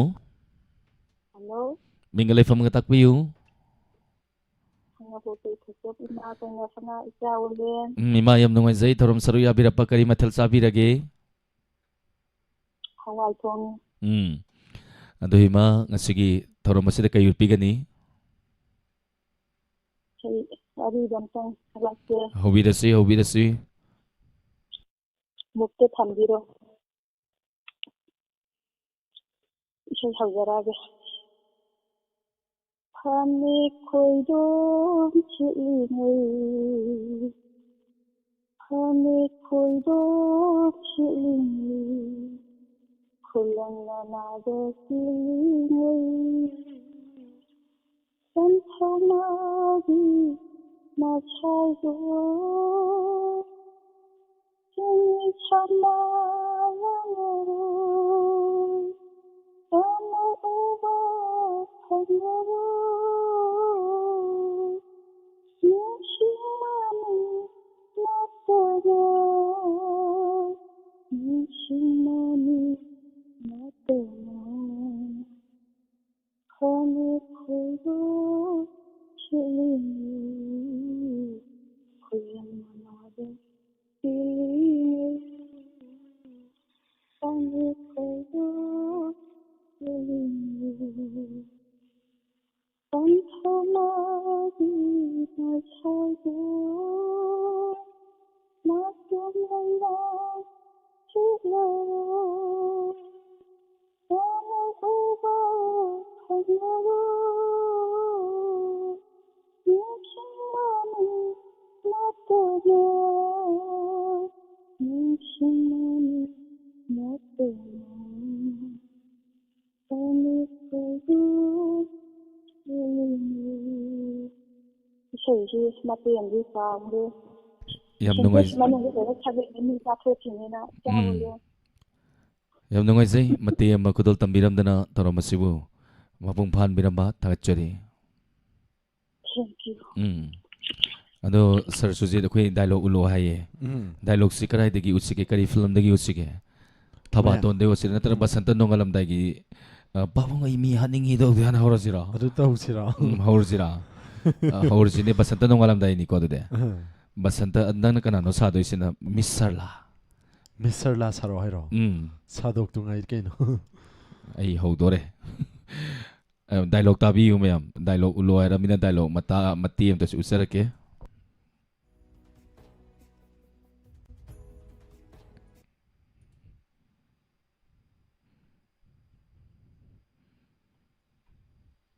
ꯗꯥꯏꯂꯣꯒꯅꯤꯀꯣ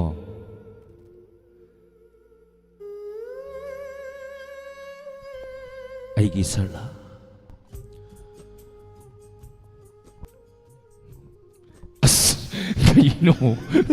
ꯀꯩꯅꯣ hero ꯃꯃꯤꯡ ꯀꯥꯎꯈ꯭ꯔꯤꯔꯣ ꯑꯁ ꯂꯣꯏꯔꯦ ꯗꯥꯏꯂꯣग ꯍꯧꯔꯛꯑꯀꯥꯟꯗ ꯑꯩꯒꯤ ꯃꯤꯡ ꯀꯥꯎꯊꯣꯛꯈ꯭ꯔꯗꯤ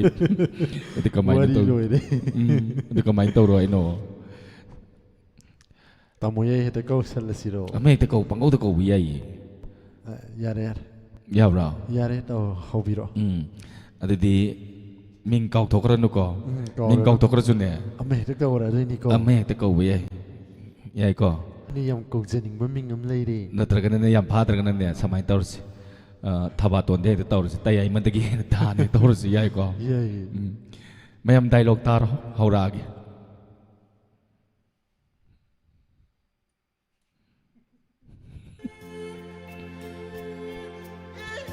ꯇꯌꯥꯏꯃ ꯍꯧ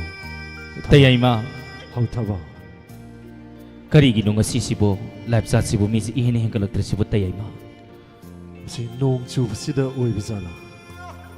ꯈꯪꯗꯦꯅꯦ ꯇꯌꯥꯏꯃ ꯉꯁꯤꯁꯦ ꯄꯨꯛꯅꯤꯡꯅ ꯄꯨꯛꯅꯤꯡ ꯅꯨꯡꯁꯤꯕꯅꯦ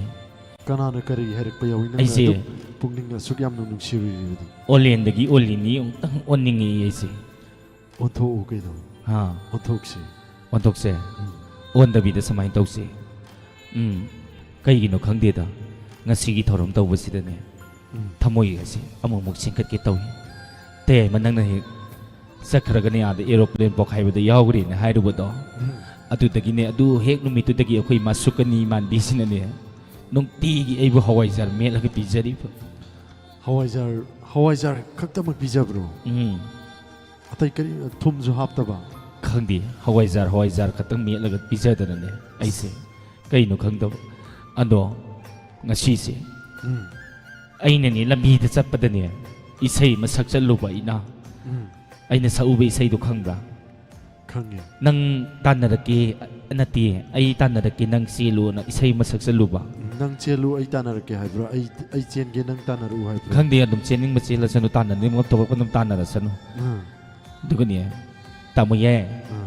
ai sai haiti ai butai ai ba kanana no du sei hei jare du Shakespeare na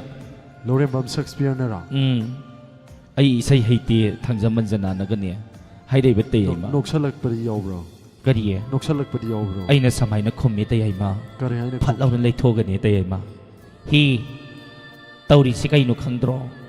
lamdam ma si leiri be imai bin sing sing ha to ju sei sakna ba na tor khan ni sei hai ga haiti ga ngangi do kai gi no hanu bi sing si da hai re bai na tai ai ma adu dei de ai na sum sauri ni tai ai ma saurak padai ke daukre o ai chi lagi ngasi di surjita na hairam thank you makasa ta sarap mo matangi sadanandagi kadai de no mu ta sabi okay saksara ke oza mate am to ko na tok sari bataro masigi makasa ta sarap matangi caller lakot sage hello Hello. taram nokchari madam Mingale from Gaibiu Yam nungay. Tagachari On tam her again at the madam yam nungai sai mingle from I number siya. blog tham de madam karino amo hora bra karino no irang ito sakali jibok kali dobit blog tham dori ge Blog. akoi but ka wari sana le renga ko sai live chat ta su muk yaw khre blog ai number se blog thambra kai no sungja chatti busy dai le na live chat ta jo ma yaw khre samai tau se ming character ke ko but ka wari sana dore ba Honesty manami. ming dong tangan Hindi ko tawag siya. ming dong tahan biyo madam Honesty manami. okay oh hojik te yorok padur Hindi phone tawag siya. Yam lang na tawag ka dyan. kai sing dagi hairo madam Sing sa tayo tawag. huikap te ro madam yam nungai zai madam nasina Sing ngom ni tawag hindi ba? phare madam adong asigi lanthok sari bataro masada kai urpi toino Kaya siya ay ko. Siya ang masabi na kalaman niya. No, ikaw eh. ado yam chumme ado yam chumme utpira Ikaw sim to kay. loi ka hor di kari utauri madam Tamoy mo mon hinok mo pa do. Di din niya rin ngaw. oh phare Ay kaya siya kan mo ka layo no. punsi lei pun sem na na ba phadi ai jo padre thank you madam yam nungai zai tagat sari ai ne thaba ton yam oi ninga ka tore si yaw sala di thaba ton yam ai thaba ton hel thaba ta ko ro ni thaba ko la ko do chum na ko wei phazan ko hairo ai gi thaba sui ma tayai ma ho te man se nga hang gai uru da nga si u si da si am phuning ji kai gi dan gai lam na leiru bu da tawri orangani tayai man ni lap na lai ru ka ni nga si u si da ne ai kang ki bai wani tayai man nang ki bra hingsa ba ma la lai du kai gi no sam kak tat ki bai orangani si sam ka ki bra ai nga sai gi u di ye sam kak le me thank you nga sige lantuk sa diba entertainment program sige aroi ba caller lakot sage kanano yemi na si hello hello tagat sari nga sige ko caller sing si loi explode satli alo tabi ra ba madam Kal ning le fam tak piu ha tagat sari madam taram sari abira pa nga sige lantuk sari ba entertainment program sige aroi ba caller ni kayud bi gani madam how we to see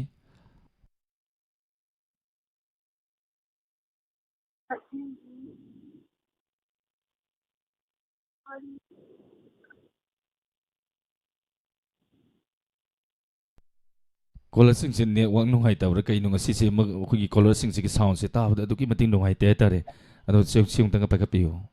hello hello taram nokchari sir mingale from Gaibiu 자 공상공항 가이드기 지돈 당점들 sir nga si kari matel javirage ꯁꯥꯔ ꯉꯁꯤꯁꯦ ꯏꯟꯖꯥꯡ ꯂꯩꯇꯦꯅ ꯌꯦꯟ ꯑꯣꯏꯅ ꯇꯧꯖꯔꯦ. ꯑꯣꯖꯥꯗꯨꯗꯤ ꯅꯨꯡꯇꯤꯒꯤ ꯍꯤꯟꯖꯥꯡ ꯂꯩꯍꯜꯂꯨꯅꯨ. ꯑꯥꯎ. ꯅꯨꯡꯇꯤꯒꯤ ꯍꯤꯟꯖꯥꯡ ꯂꯩꯇ꯭ꯔꯗꯤ ꯑꯗꯨꯅ ꯍꯦꯟꯅ ꯐꯩꯗꯅꯀꯣ ꯑꯣꯖꯥ. ꯑꯗꯣ ꯑꯣꯖꯥ ꯉꯁꯤꯒꯤ ꯂꯥꯟꯊꯣꯛꯆꯔꯤꯕ ꯊꯧꯔꯝ ꯑꯁꯤꯒꯤ ꯑꯔꯣꯏꯕ ꯀꯣꯂꯔ ꯑꯣꯏꯕꯤꯔꯦ ꯑꯣꯖꯥ. ꯀꯩ ꯎꯠꯄꯤꯒꯅꯤ? ꯁꯥꯔ ꯏꯁꯩ ꯑꯃꯇꯪ ꯈꯨꯗꯣꯜ ꯇꯝꯖꯒꯦ. ꯍꯧꯕꯤꯔꯁꯤ ꯑꯣꯖꯥ.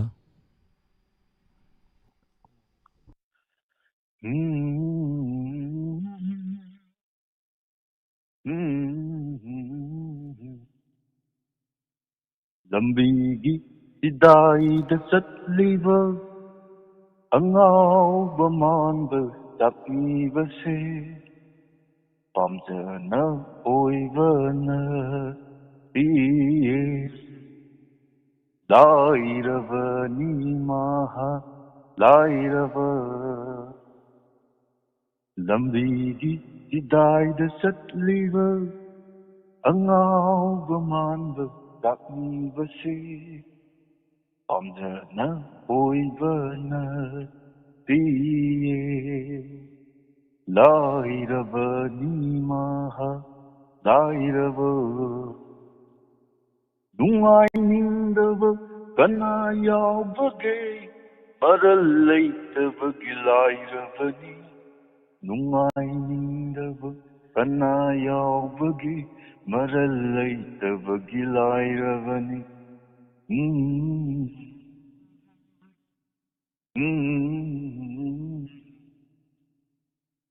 ꯄꯩꯁꯤꯟꯅꯕ ꯍꯣꯠꯅꯕꯗ ꯂꯝ ꯌꯥꯝꯕ ꯁꯥ ꯑꯣꯜꯂꯕ ꯅꯈꯣꯏꯅ ꯄꯨꯟꯁꯤꯕꯨ ꯃꯃꯜ ꯈꯪꯗꯅ ꯈꯣꯏꯗꯥꯅ ꯏꯕꯨ ꯊꯛꯂꯤꯕ. ꯏꯅꯥ ꯈꯨꯟꯅꯕ ꯍꯣꯠꯅꯕꯗ ꯃꯤꯌꯥꯝꯒꯤ ꯃꯔꯟ ꯌꯥꯎꯔꯨꯅꯨ. ꯅꯁꯥꯒꯤ ꯅꯔꯟ ꯄꯩꯁꯤꯟꯕꯗ ꯃꯤꯌꯥꯝꯒꯤ ꯏ ꯆꯨꯞꯀꯅꯨ. ꯆꯦꯡ ꯄꯨꯔ ꯆꯦꯡꯁꯤꯡ ꯏ ꯄꯨꯔ ꯏꯁꯤꯡ ꯆꯦꯡ ꯄꯨ ꯏ ꯄꯨꯔꯨꯅꯨ. ꯆꯦꯡ ꯄꯨ 이 푸르누 ꯂꯝꯕꯤꯒꯤ ꯏꯗꯥꯏꯗ ꯆꯠꯂꯤꯕ ꯑꯉꯥꯎꯕ ꯃꯥꯟꯕ ꯇꯥꯛꯂꯤꯕꯁꯦ ꯄꯥꯝꯖꯅ ꯑꯣꯏꯕꯅ ꯄꯤꯌꯦ.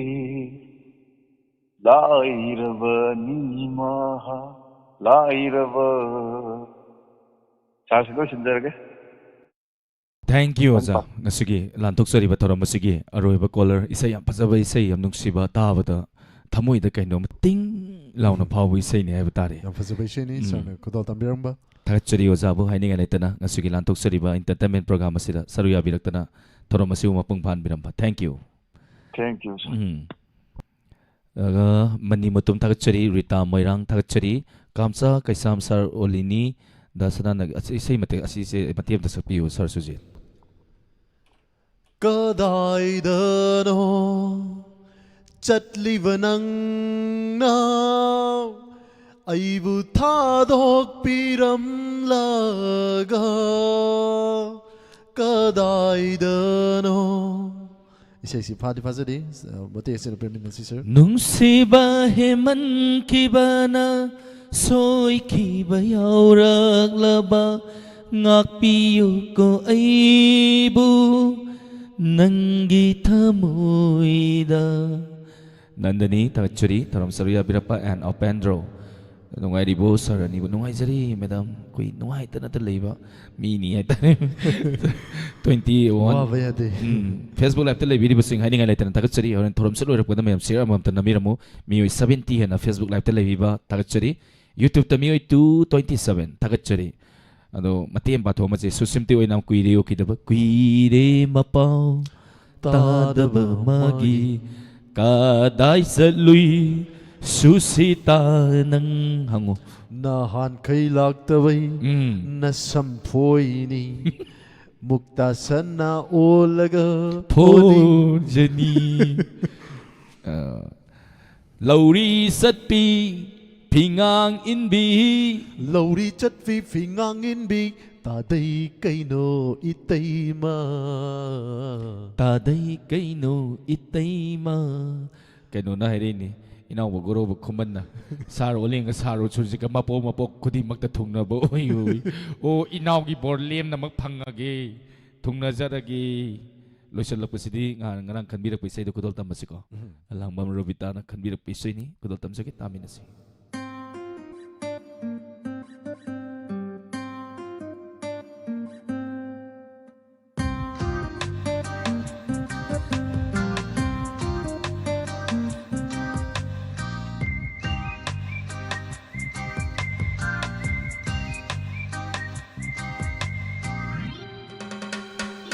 lót tu na thầm là đa ra tu min na sum lay da da da tham ôi da phao rong li bên nung si ba kallu ba da chamam nay lót tu na thầm là đa ra tu min na sum lay da da da tham ôi da phao rong li bên nung si ba kallu ba da chamam nay Ukasa magpasabi Found rin ang nung siba Nanggimino se ang agpani Fonga sira ng nung si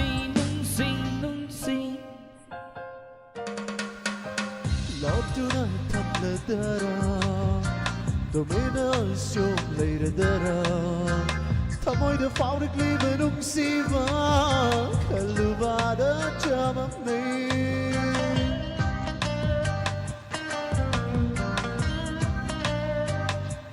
Ita Laksmi Moirang Tem Agad Sari Mai Dem Hal Agad Sari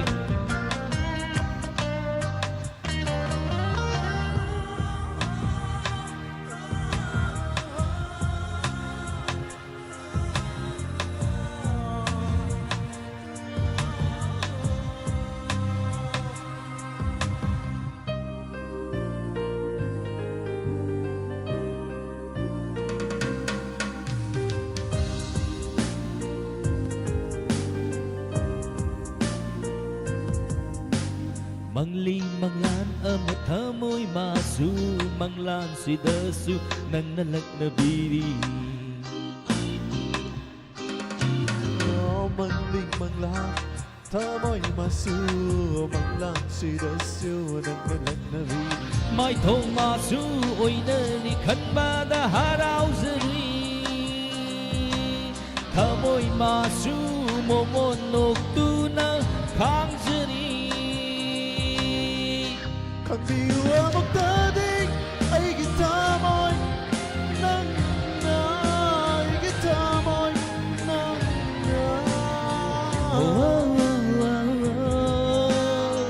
lót tu na thầm là đa ra tu min na sum lay da da da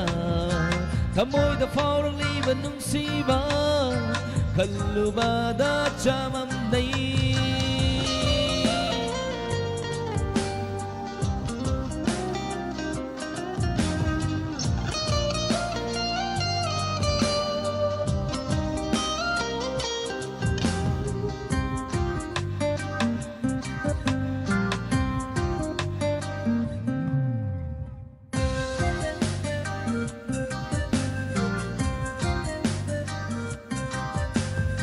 naman ng among tadi semi umusigi lamido nung naman ng among tadi semi umusigi lamido sana binafam na tambiyo na hana thamay gi mapause ay namabunong si sana binafam na tambiyo na hana thamay gi mapause ay namabunong si thâu na sulay na ay na mabunong si dure lót na tham la dara tụi nó sum lay da da da thamoy da phao rong li bên nung si ba kallu ba da chamam nay Ukasa magpasabi Found rin ang nung siba Nanggimino se ang agpani Fonga sira ng nung si lót tu na tham la dara tumina asum leiradara Kallubada chamam nahi Kallubada chamam nahi Kallubada chamam nahi Lakchage nanakta toina nangbu yengzage Lona lona lona Lona lona lona Chinbal sina karisu Haiba ngamdrabasu Thamoi aigi pothaphamdi o oizage Mitkup khuding nanggi nungsi Guai Takasari thank you ngasigi tonga ba platform sing da lantuk sariba entertainment program torom saru yabiriba puna mapuhay ninga letana takachari lantuk sariba torom masigi makha tarakpada ngasigi lemhauriba torom paring sing mayam da ningsing jage aten ba break amagi matungda taba pangbigani ngarang tabi kiba sumang kumay sumang lila kogi election ngasing ngarang huji matam sige yam sana ba Infan Jatra Kam Drama Association na sana ba sumang kumay sumang lila election ngarang tabi kibagi makha taminasi pungtara ni thoi late night story sa magatara go humdoi suba tangkak taminasi loina na 90.0 gi oina aroiba lantuk sagadoriba thoram inspector tayai anoba tangkak lising amaga sawnga sukna taru law namba taraga humdoi suba oina ngani kong sisa taraga humdoi suba tangkak soina taminasi law namba huzik wari krak laksal lei hai tare kari wer page hai badong asigi tangkak taraga mayam soidana ngai minasi tongan ba platform sing na tharomasi busaru yabiri bupuna mapu tharomasi da nangma season nakiba yarogasu lantuk sari ba thoram matuda mapum pha na bagi damak dialogue adu mapum pha na bagi damak ngangjaki bani kalaga ngangminasi hojiki yunadi miku kradang mayam dagi latuk sari puna mapu alen sapa mamade Surjit Kumancha anina khurum sari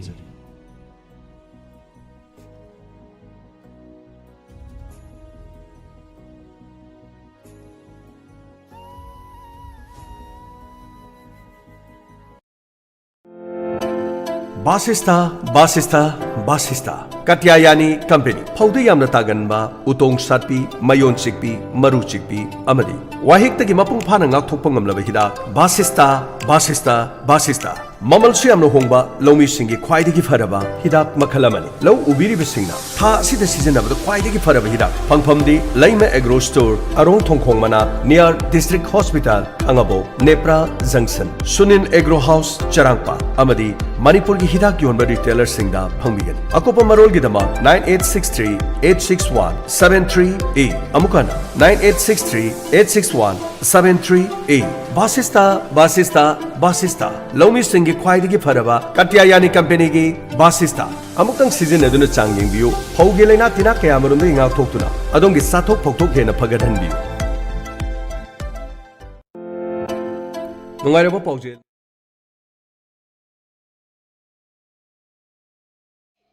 makhoi gi imung manung se lai kai club na yabe imung manung ne hom poli kai ba city haroi ne tai ngwa haroi maduli masipur mukse pandiji ke tanah tu chuk chuk ah pandiji tai ngwa ta ngai be khuo si mai ta ge bas pu de ba sa lau de tai ngwa mai ta ge bas piramo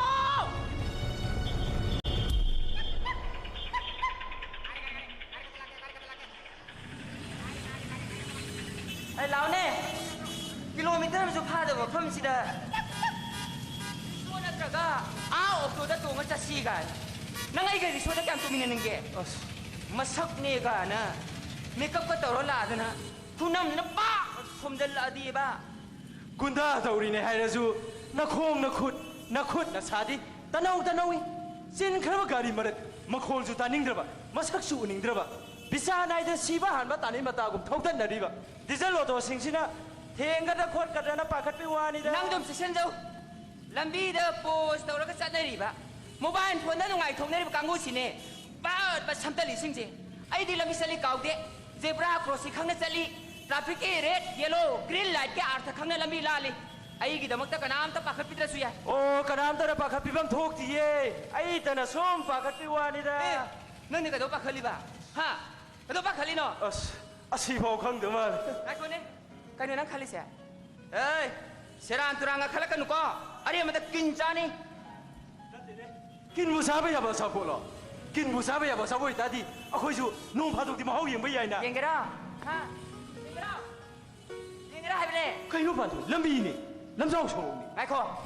नंग ना इबो लेकाई के club के president हाबतलगा लेकाई के लंबी कोलास थाबे बितुमेन तानरुसे ना हौइसे कइगिनो बाथोय club हाइबसे लेकाई एमदा ख्वाइदगी मरु ओइबनी अफबा club अमना लेकाई एमबु लाइना सौखलम गमी लेकाई लेकाइना सौखना पा हाइबसे लमदमसे मपुम ओइना सौखलकदरबनी तौगदबु क्लब फन बाइबसी अफबा मीना थौसिन थौरां बाइबा संगी इरम नला सेंब कोटबी तंदबी सेक सनबिसु हैबी अवांग उगादना मसा मरिगदो दाजाक थाबिसु हैबी अदुदसु नतिने लबुकता कुमगा टेक्टरगदो खोइगाइबिसु हैबी लाइनिक लाइसुगी ज्ञान मपुंग फाना हैरबी नंगना अखोइ लेकाई क्लब की प्रेसिडेंट ओइबदी आई खतनी याब नतिये मदुदी क्लब की जेनेरल बॉडी मीटिंग नसु याय अदुदसु नतिने कॉलेज की ओजा ओइबा आई पादरसु याय चाय नाना वा सांग सांग आवरगा नोइ नापागा नमागा यायने तासेलेसे कइगिनो ओ आइदी इमाय पाना यादबा थबक तौदिये इमाय पाना यादा थबक सो आई तौदे आइनबु यारबा इमाय पाजु लोय याय नाना कइ यायबा हा कइनो नइ यायबो असि भाव खंगदे माल कइनो सिबु खंगदे मालेगा तौसेलेसिबो माइसिबो नामा चाइ जालाने ओ नामा सा बोइनो गेसु उबिरो मपुम सा बोइनो गेसु उबिरो आइदी नंगु पामी थंगोइ सेंगना नुक्सि हाइरिसिनि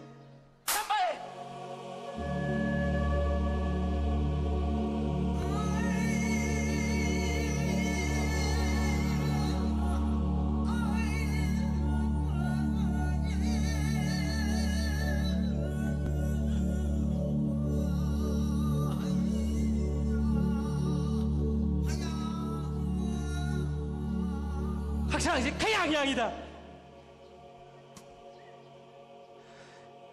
반토이, ngasi세 아이기 타모이나 콰이디 농아이자바 누미니. 아이나 농데 이세 하이나 거우더비 마름 강간 누미니세. 아이야가 농아이. 야래 오피스 오래. 비투민 로범디 소원데니. 아이 오피스 ngak 성우기. ngak 레무고.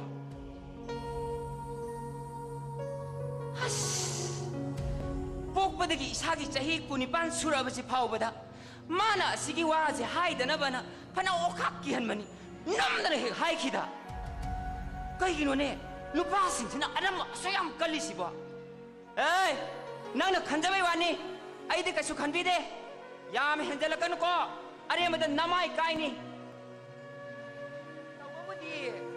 नुपा वइजरबसु मुसुक मुबा मुथि थिबा ममाय को कुदुकदाक लाउबसिंदुदि बिल लैतेदा असिबुदि येंबगी ओइनदि हाइपेति याबनी अस मारा सेक्रेटरी ओरगा आइबो प्रेसिडेंट का हप्तलगा लेकाई की थबक चेमी नै सिदि माय वखर जे लैबने ओइजानिदना साग साबिं साबिं लाउइदा आई मागा हनमेनरोइदा हाय संबल नंसु नंग थोलाउ आई चले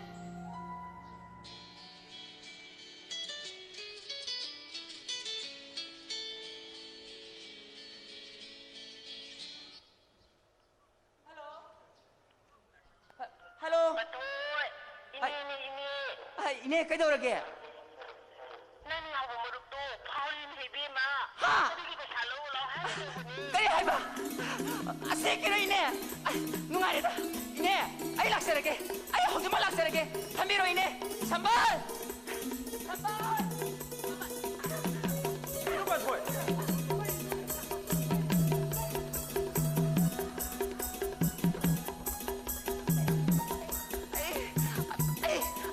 नो आई नुंगाई बाने कइयो बा सिदे थे नुंगाई बाने आई गसे त मयाइ त हुर गो गाइरगा नन तोइदु कइनु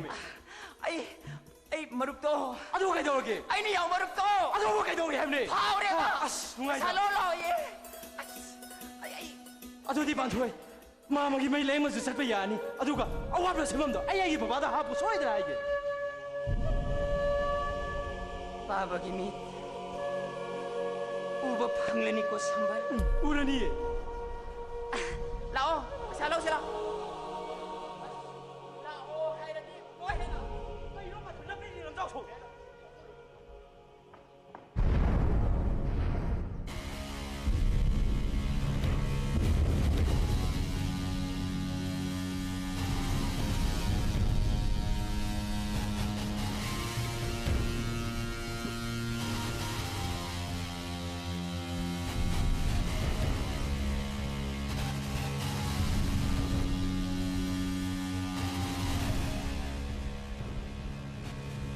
뮤직.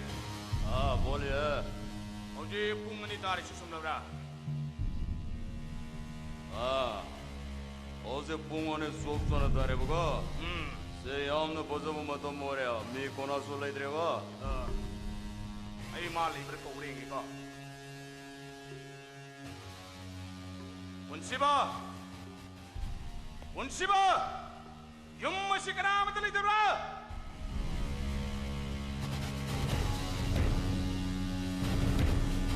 그래 살지야.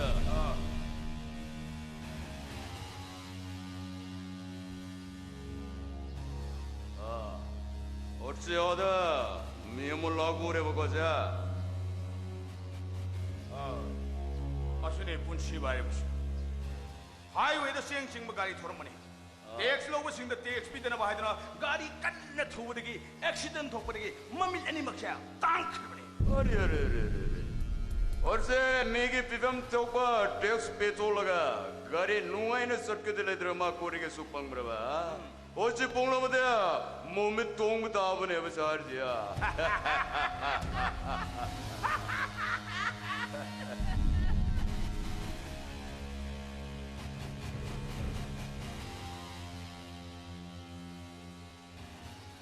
कना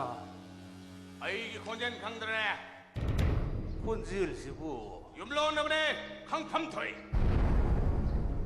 नंगी थाई नगी सौरबिंग कॉल नंगी नुपी लाइंग नबा हाइदुनी योन थोरक बदल लौखिबा हौजिक हौजिंगना नंग भोट अमुक फाव पीद्रबसो हंजिन कादुने लेरबा मिनिस्टर कोकचा साहेब ओइबिरे अंगांसिंग सुमत लेते सबक्री थाबने लेंशन बियो नंगिसला फंबा लाकपनते वाहंगे लाकपने करी मतांगी मंत्री ने युम्न लाकपो करी जो है इलेक्शन की नतना ओ बहुत अच्छी कोई रखते को नंगी नसानु भी पंथोई लाइकाई club सिगी president खनखरे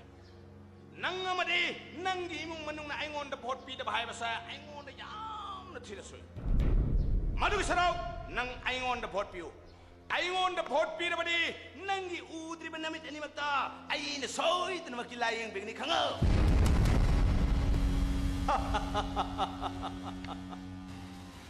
ngasi ki sarkar si upai ba phamna ai ba ngang pham tok ba phaja khaba wangang saheb di mahoksa thika torok pa su akas bil lo da yam na haithoi singthu mi se oi ba dagi sel jam na pai ki kendra si mino oina lak la ba su saheb bolip ki kendra si ki voter ayam ba masa ki hak lupa lising yon thong na ki maitan bora da ngaung na ki kamal segai bi na ki mato du gumna handok su maitan bora da ngaung na rani kamal segai munna rani adubo ishag iram dang hak kanjau pamba aingon dei nakhoi na karbai chatai election asdi kanada su vote pibang moi bo chung tha daro minai gi thak gi helori na bo khanno khaningro saheb kari su leit nang na ai ga lamba ba natti nate khanglabra hora se nang na ai gi damak ne thadhara chukare thadhara chukare kare ni ai na heri se khanglabra kagani saheb soi dan vote kagani maramdi saheb ka sana lopa lan thum man chang mayeng dadri lamdam masiki voter ayam sana lopa lan thum dang ngaunari isagi ganatantrik adhikar na sana lopa lan thum dagi hana mamantangi haina khanjaba voter masing yam na khoi lamdam masida leitri maramaduna saheb khoi ko ma sanjau pai mi handak su vote soi dan kagani kagani saheb vote kagani sarja is insala ding u sarja amen sarja bo mone ikoi bo yonu pireba Captain Pandey si yaw biragi. Yes. Mr. Captain. Bolya. Saheb ta ahen mo watam sinbigano. Ay na haijari ba si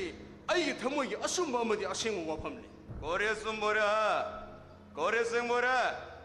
और चेनंग ना सार्जे वो इकोई वो पिरे I know आरे और चीज़ सुम्बोरे Mr. Captain. बोले This is my simple appeal. Sunaye sigi miyo ya mo oina. Masi ay samna tawag ba appeal na hebsay masi kang bi papay. kari su leit nang na pande di da hankan khong याब्रो आई लेरी बिसिनंग करी ओइने बि खंगलब्रा साहेब मियान मचान remote पाइगा सिजिनबा याबा minister ओइबिगा इरमदम मसिंग इ मसेल हाइबदा इकाइजे cell गिदमक शक्ति गिदमक मी गी खोंया गी इफुलेने हिंगदबा सरपुदी छि खिबर सरप चामेने फाइने साहेब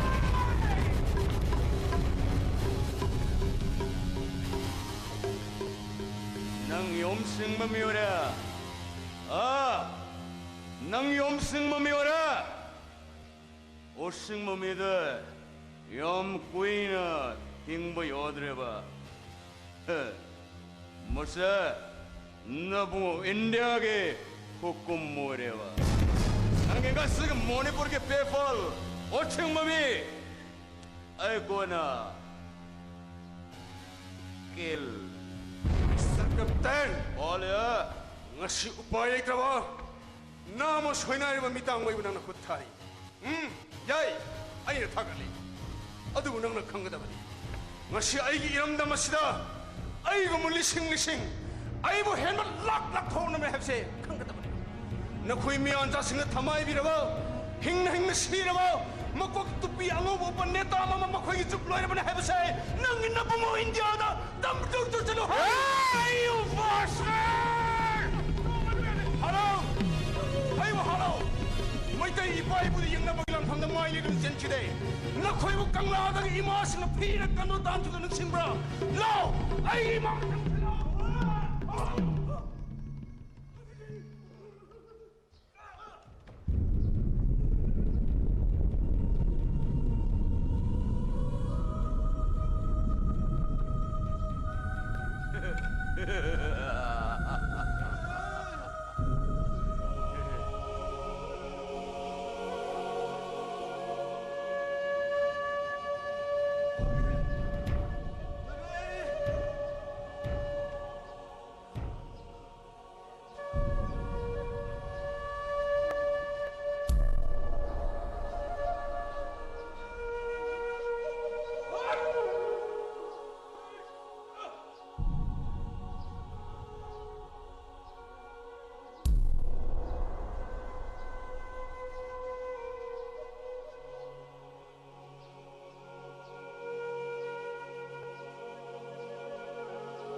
अरे सारजिया चलना अरे सारजिया चलना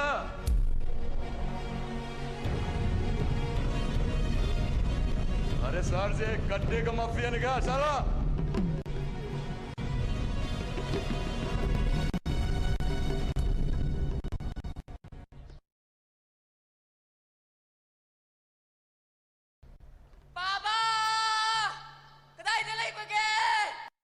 Sama nama koy baba digay long ne haye baba hagolo baba kaino mama somtum lei duma banjida awa ba semam ai baba da ha bo hai du ni me kaino mama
미야 마시는 그늘을 보니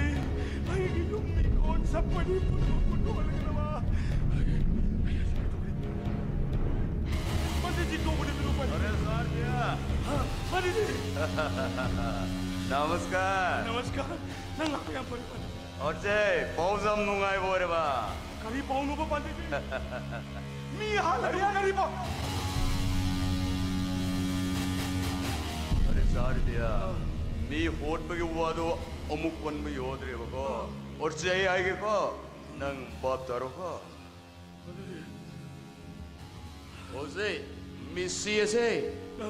ओसे खूबर दा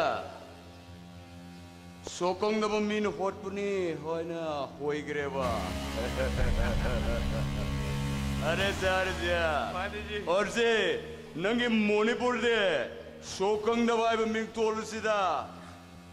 boat है ना सार दिया पांडे जी हाँ बोलिए जी auto ते सही है पांडे जी हाय की शांतिदास को साय हाय बंदी की नंग ने वो हे न सिंगलम गनी ने पांडे जी तू पांडे जी बोलिए बोलिए लूरी बंदी लमदम मसीदा हेक सिंगना बगे मी की मयुम मई था बगे चंदा भी मन ले पांडे जी आई चंदा ले बगे मरो आई सिपाही सिंगना गाट तो भी यार रे पांडे जी नंगे गाट कर पीरो पांडे जी ले बगे रे पांडे जी अरे सर जा डरने का नहीं है ना अब मैं और से नंगे यूं बंगलो आएगे सिपोल सिना लो न कोट टोन को नंग कोरी सुवागनो को रिलैक्स नंग ने दे वो रिलीज हारी बा पोथारो हारी ने कमी नहीं मिउन जी पोथारो सुजा याद आई सही कहो तो मिया मुझे खलु आई तो मुझे कहो ai hơi rồi mà đi anh bị sắm tới lấy tiền à mobile đi xa xa mà bà momo xa là bị cắn răng bà cái sắm tới lấy tiền cái nó miếng ngang sắm tới lấy chứ bỏ thế cả nó sao 하자 이 정도 짓거리 하자 이 정도 짓거리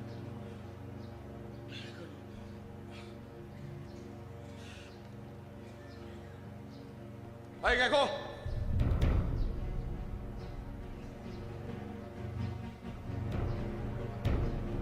낭나 붕어 보내까 시에드는 저둘이부터 까다이다 bà makhatang may baba po si Bedo nga si Majesty ni moy Majesty daw wala kanina hagir ba ano baba ay na baba dai loi pesa singsi lekhider baba po si Bedi mapanda photo da kan na baba pesa su yauri bane ai think is that again ai shot ito rin mo chalo ngai ko kari nangna lori bo pasha aduna ne नंगिरी सास आप लोग Tunga नबुंग the phone तो खो नबुंग the press ता तुमंग लेयु yum the हलकनो हाइना ए अखोय ता जौदी नसाय ना मखा दंग बेस गे ला फम ले होर हा हाय ने कते मोय लोय थोपा एक्सले मा बुला दे जी कोखि मुक थुगाय रे दम ने तो इसा बाउ न बय उन यिली ने को लुने त वे मति ए मान हेक चई मति त कोइ आई गाक त वो पोथा बु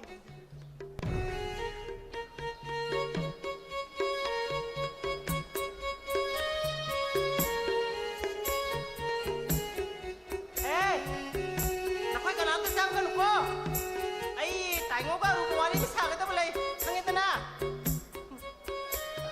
tại ngô nang na hai kara bra hai ho ka naam de changi lakhi no ai wari ru sa dau le hai kara để tại ngô coi đâu được cái tại ngô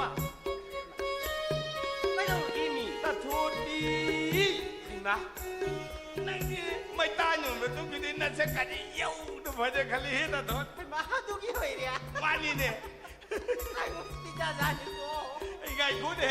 để đâu được cái tại ngô nang ni na cha e sai hoi re ko tại ngô lâu khare lep sin je re ko dukan plo la mani lep sin je re ko tại ngô nang mu paisa wari ko re na ma ai na kari thok na paisa wari tu lo tại ngô e sai sa no oi bani lâu tu so ai no pa no bani kai no hey nang ma twai thi pangi le je la ka ko hai ba mai tan yo bi nang khare he mali mai ni ai hai li sen ang le ra thì tôi tin là có thành ngô hey ngai ko ne ta thot cái đâu là cái mì bu chi ki matang bu lai kai na kadi ngang na ke cái nào là cái hay là cái thành ngô không phải là television cái पाउदा Sakang दब मीना हाथ पनी न हाय रे सकंग दब मीना हाथ बबु कना न करी हाय नहीं के ले बास द मया न सी रे ना तमन लोय काउन लोय न काइम खनु मानी सकंग दब न हाथ पाहे बसी पुलिस न ग फाब या बजा न तिने को मानी ताइगो अदु ग ngai खुन हे मागी मचानु बि पांथोय दुना गवर्नमेंट न पीबे एक्स ग्रेसिया लो हाय बि याद रिसना कमाई तो जानो मिनंग को माय खुनी ताइगो अति मतंग दु आई पाव म तारी ने करी पाव यंगो मसी मखा थंगबद सोलिबा स्टी से असी लोइरकपद लेकाय क्लब न सिलगा मसानुपी पांथोइदो बो लेम न नबगी वारेम न गनि हाइरि ने ताइगो बो लेम गने बा लो हेलो मखा कुम तासो करी गान गी हा लो मता यंगो तो ताइगो लेम्बी लिबा मियामबो इकोग नो न खोरम जरी ngasi gi asi asida lembi liba miyamda kariguma wafam khara thamjari madudi lamda masida sakhang daba ko mi thon ma leiribasi loktuna ba nam thak to lenga leibanani mi bu halaga mamal bibi gi sanabi asimak loktuna ba singi culture ni mana maduna lamda masida naha ori balu sim semgatuna anoba lenga ama thabi mathau tare sahi hu bhu gi mathak da leiba miyoi singda miyam gi hak sinabi matam natre mana maduna club ki zenen body meeting na lokhiba warepti club sigi president oiribi sagol sem pan thoibo lagli banda ki zenen election asida independent candidate amoina club ne sponsor tawdura thadokle club ki sugum bafa masibu asida lembi liba miyamna sagol sem pan thoibo sagot biu tembang biu amadi club ki mo sinduna secretary amoina aina miyang yo phamda ikok no na haizari aduga club ki zenen body meeting na lokhiba warepta sagol sem pan thoibo stage asida koksenluga miyam si mamang mahaki aning ba pamba khara phongdok na bani singjari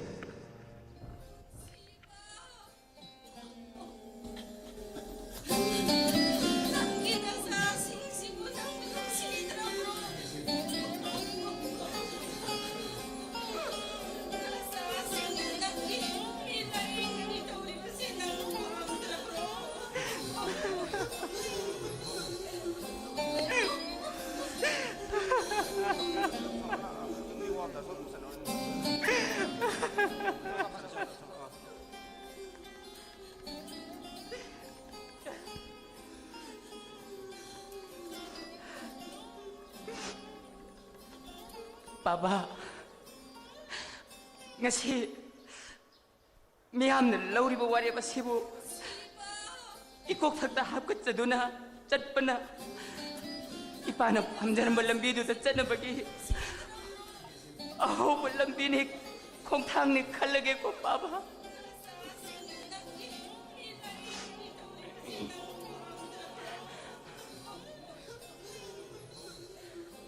asiba thawai gi maman ex gratia lobby mahuta anuba awan malambi amada ai khoi punna chalasi haiba warep wasang lobna mahut silasi lekai sigi club nangasi lauri ba warep asimak ikhuna ye sigi jingtam lojing hoya da leiriba club sangtan punna magna chap manana laurasi hauji ke khoi isa gi hak yon magi haina bido thalo thika ge lenga khoda tabu thakada bani hauji pe khoi ima leba ki damak ta siba ngam ne haima matam do natre ai khoi hauji ti ima leba ki damak ta hingada bani maya pura hingada bani baba nasabu thaujan pinabiu ko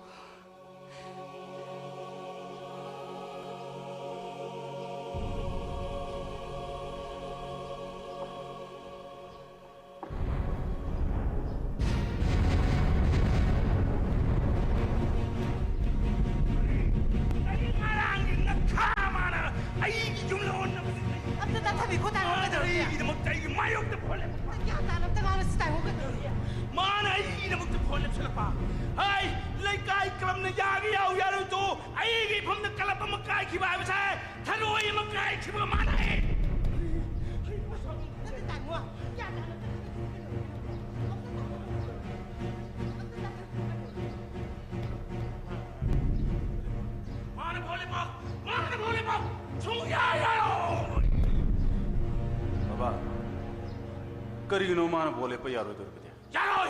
मन थोने वाले पर छूं जा यारो बाबा election असी पांथोई ने थेनरगे हाइदुना थोलप नते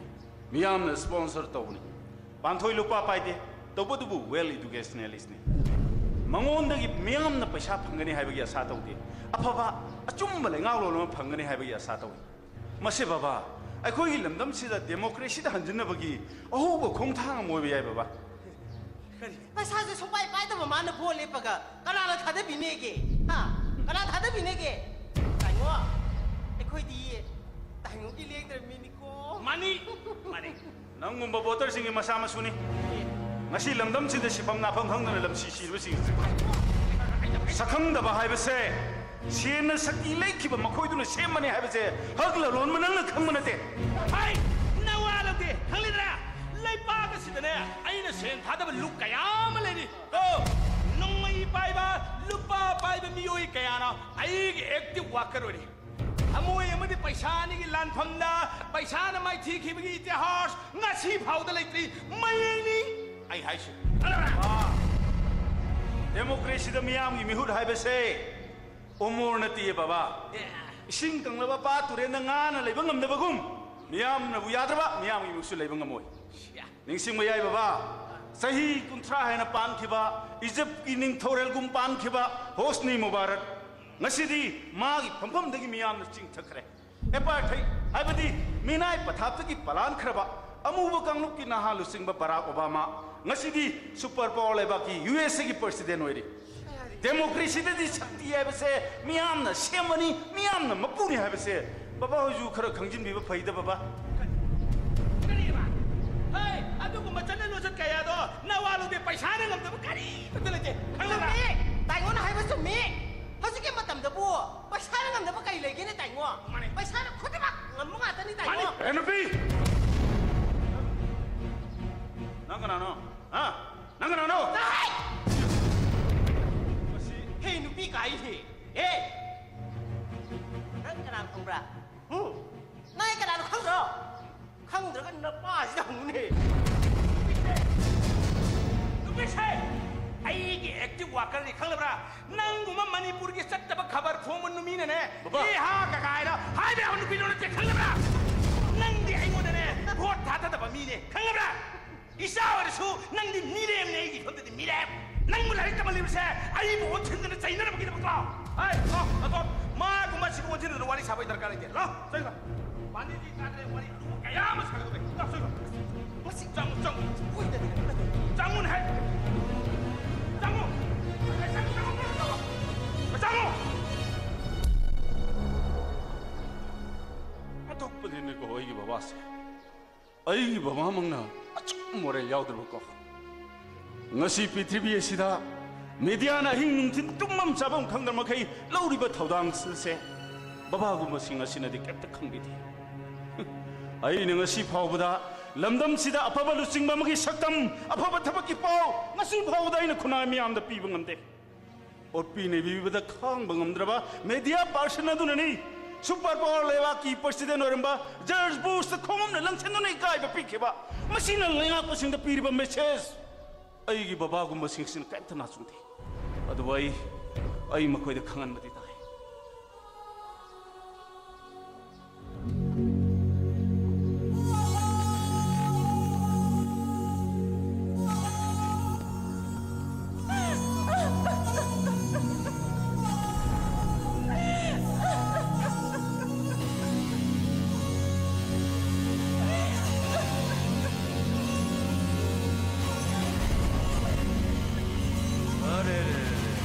어쩌는 꼬리가 가래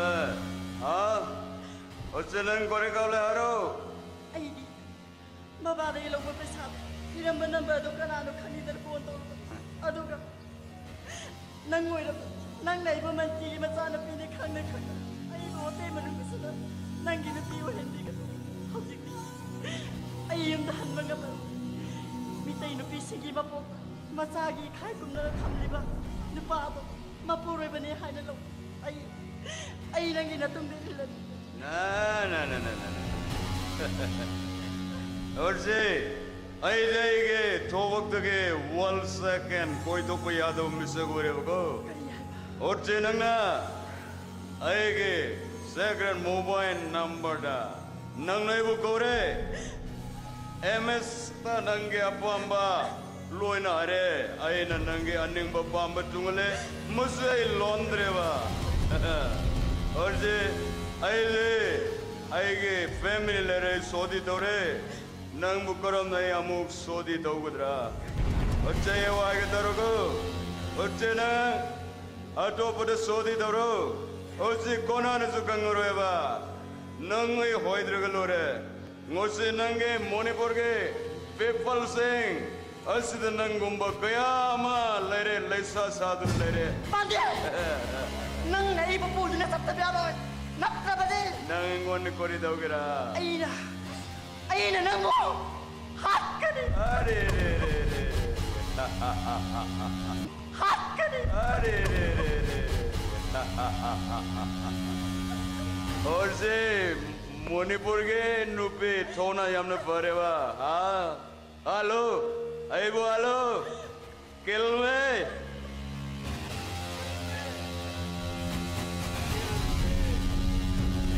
Kill me!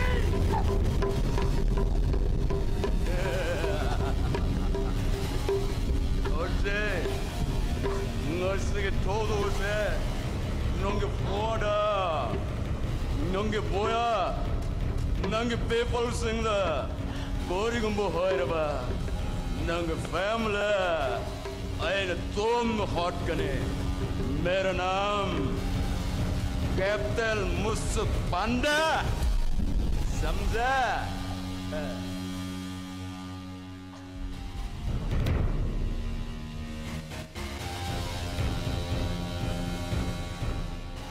और से नंग कोपन नंगे कन्ना बुकोरी सुलेरोगा और से नंग तो पर सोदी दरो आयन नंगे मतें पांगनी का और से नंगे मणिपुर के लड़के लोग सब कुत्ते का माफिया है समझा साला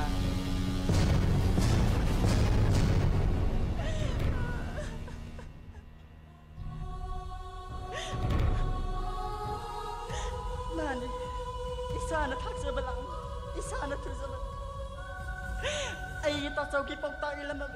ngasi ay nakapli sa ikaplam.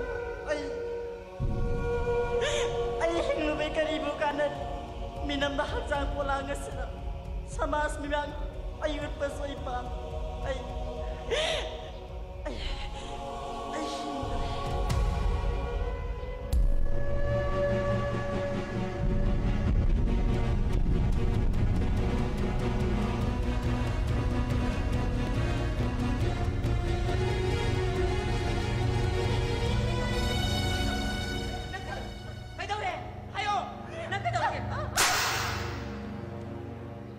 nang kay dorga hebne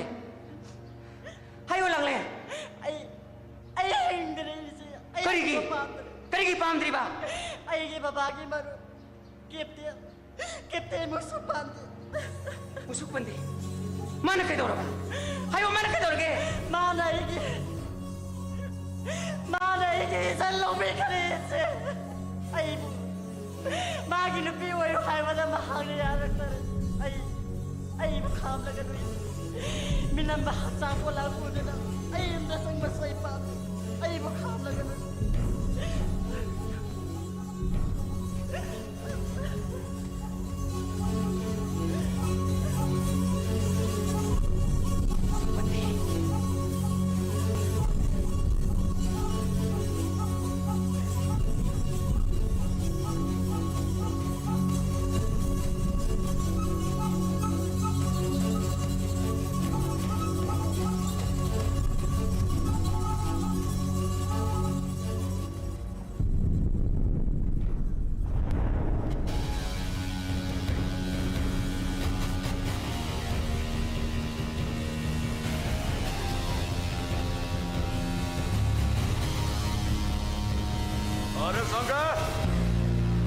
और से ना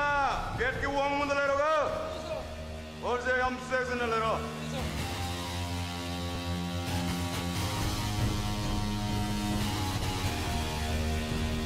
हेलो हाँ बोले हाँ मैं हूँ ना हाँ कैप्टन President Musu Pande बोले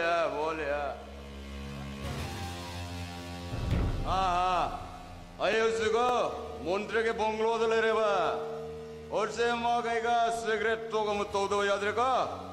और से आया तो हम तूने लागे होगा अच्छा रखो अच्छा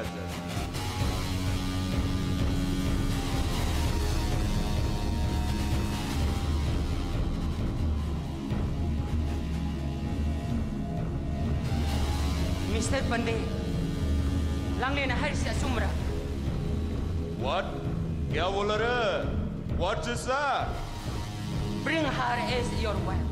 If not, you will suffer a great danger. अरे और से माने गोरे यार बा और से नंग हम गुजरात दौरेगा और से मंगों ने कोरी सुतो दौरेगा और से मानो मुझंती रे और से मोना ही वो पांब के माम मुझंती बोरे बा Ay, sana ba na? Nang nakote mi na sa kaloto na kay po.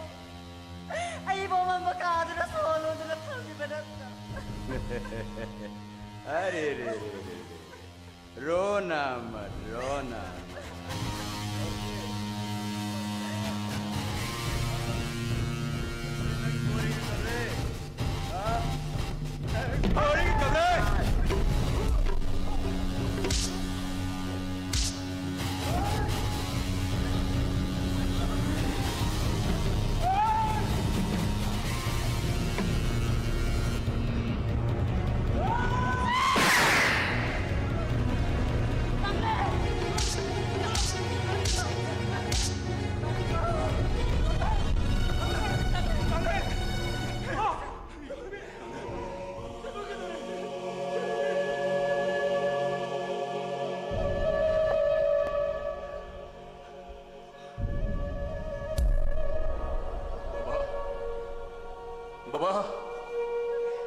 Masini ko na ko ilang araw.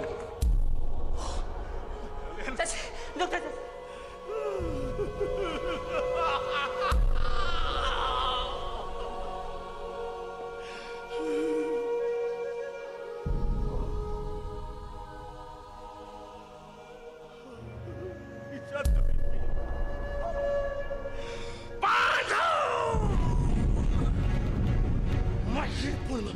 Masih pun mengenai pun tercepat.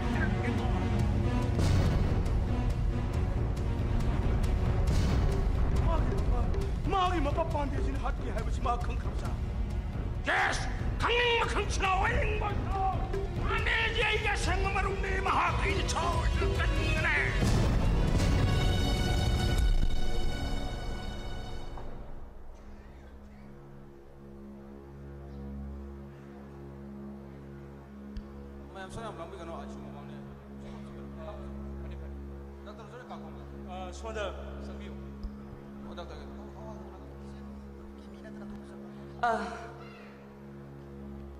Langley bu huji dokter na kari hari bagi. Panthoi, nang sulai bra. Thoi na lupa ki condition di litre hai. Ada I yam saman ki badu da. I khar darkar le na I blood bank sangu bari. Ai nang hi election gi ai pau tari.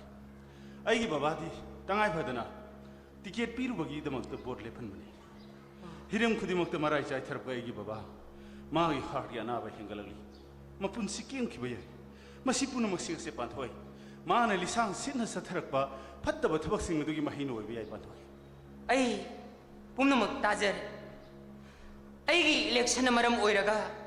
matam kuina miyamgi luchingbo oiraba amabu mangkhibadagi kanba ai pam panthoi. Maram sina ai election withdraw tawragi haina khale. Nang kari election withdraw to budol bano. Ai gi baba gum mamang ki badagi di ngasi gi khunai si kalob na phena phine banthoi. Nang losing ba magi sabsaba bulai bi akhang kan binu pi ni haiba ai khoi su khang ni ne panthoi. Nang ngasi summa pammasida. Baba nang hayo. Ai ga mayong na bakira brayo. Nang ai ga mayong na bakira brayo. Nang gi botol khunu mai na. Baba hospital ni baba. Ang ko bi lei bagum na lei gire. Me मदा लुपा लिसिंग चाइगने नक्तगना good capture तोगने मधुदना हाग आइगा लंबा तोगने आयो मधुदना हाग आइगा लंबा तोगने हमदा नंग आइगा सिदसे मुनमन नतला आयो नंग आइगा सिदसे मुनमन नतला get out I see you get out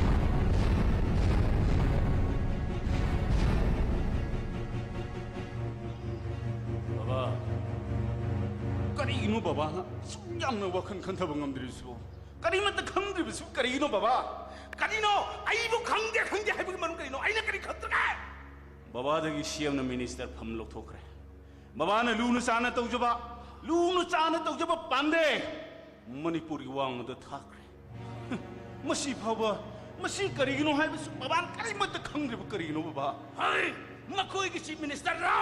na koi ki CM na ai na board hekka bagane ching thana bagi da makta ai ge party pun khom loi khre khanglabra ma kai na ching thaba ma chamna ne na koi je na men peningo ai soi da ching thagane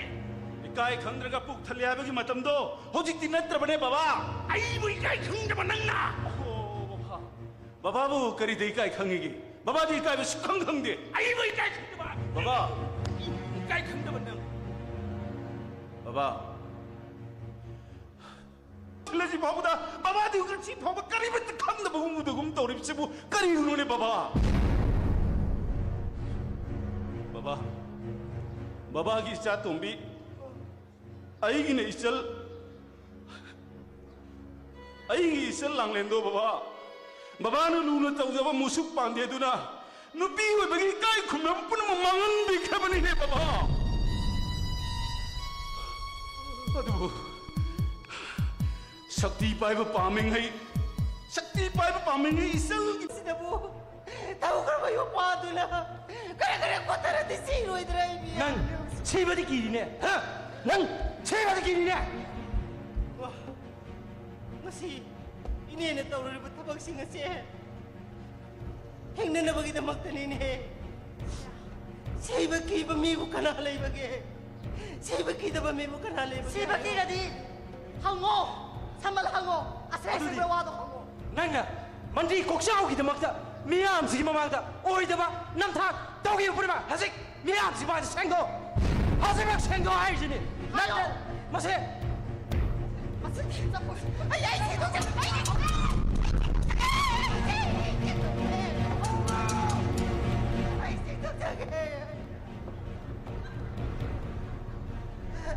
Ay wakari ay. Hold it back!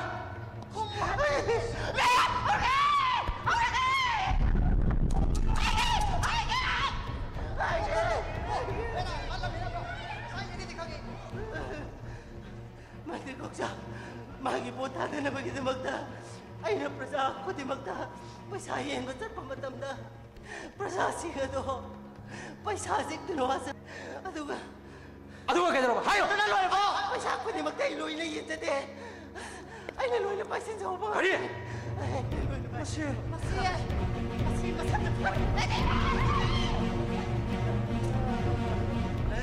Ay ito ay tadi kan yung kadaw bagi. Komo! Ay ito ay tadi kan yung. Ay ko, atay lai di. Kari gino, nang nei sai ban thoi lak ko lambida.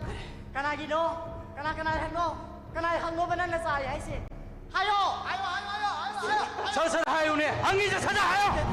Mata de ka piyo. Hayo hai banan. Ai ge hayo hora ge. Khon nom ne ge. Ay naman to ay dura ba de. Makoy no patare. No pitare. Makoy tara marido mo yung pamakang da batare. Ay si mata di ay sa ranoy. Hayo ni ba? Ay si mata di. Ay!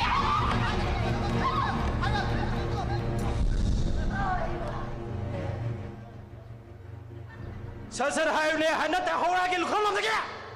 Hogalo.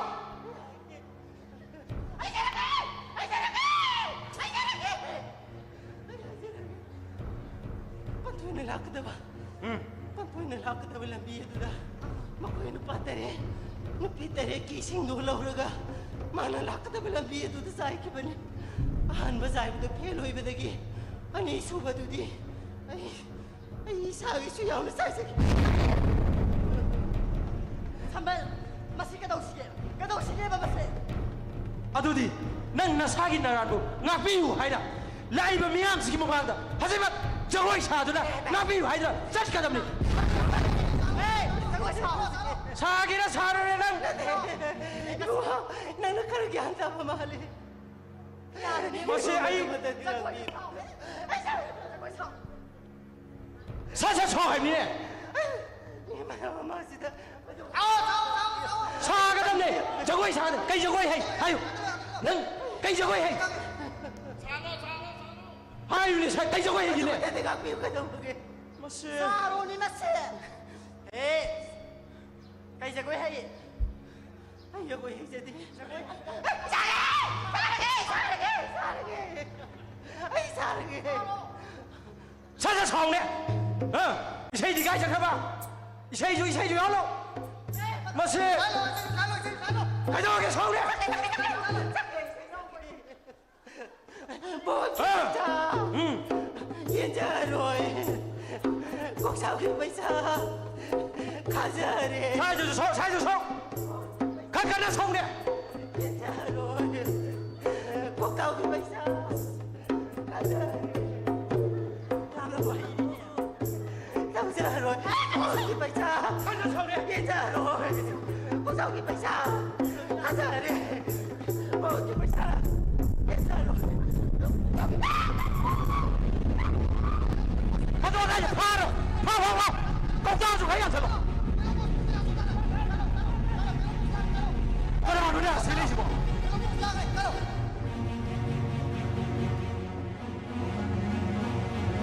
어이 연결하라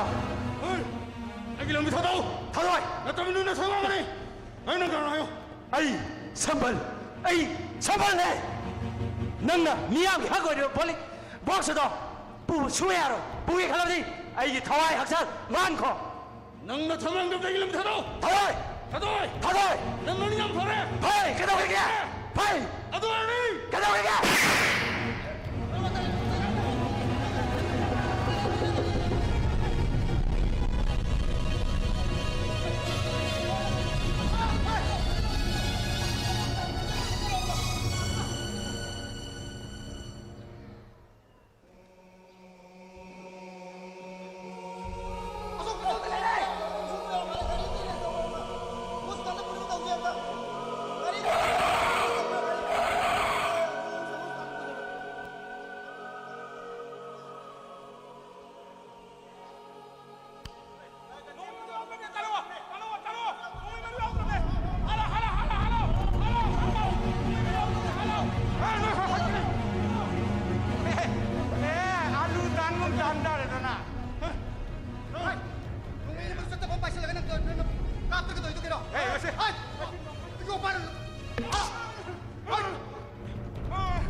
Namin kari kau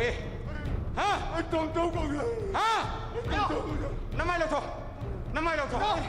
ai masih lakukan begini kari gino, namai lo to, ai lakukan begini kari gino, saya lagi kau ini pilih era Quran benar.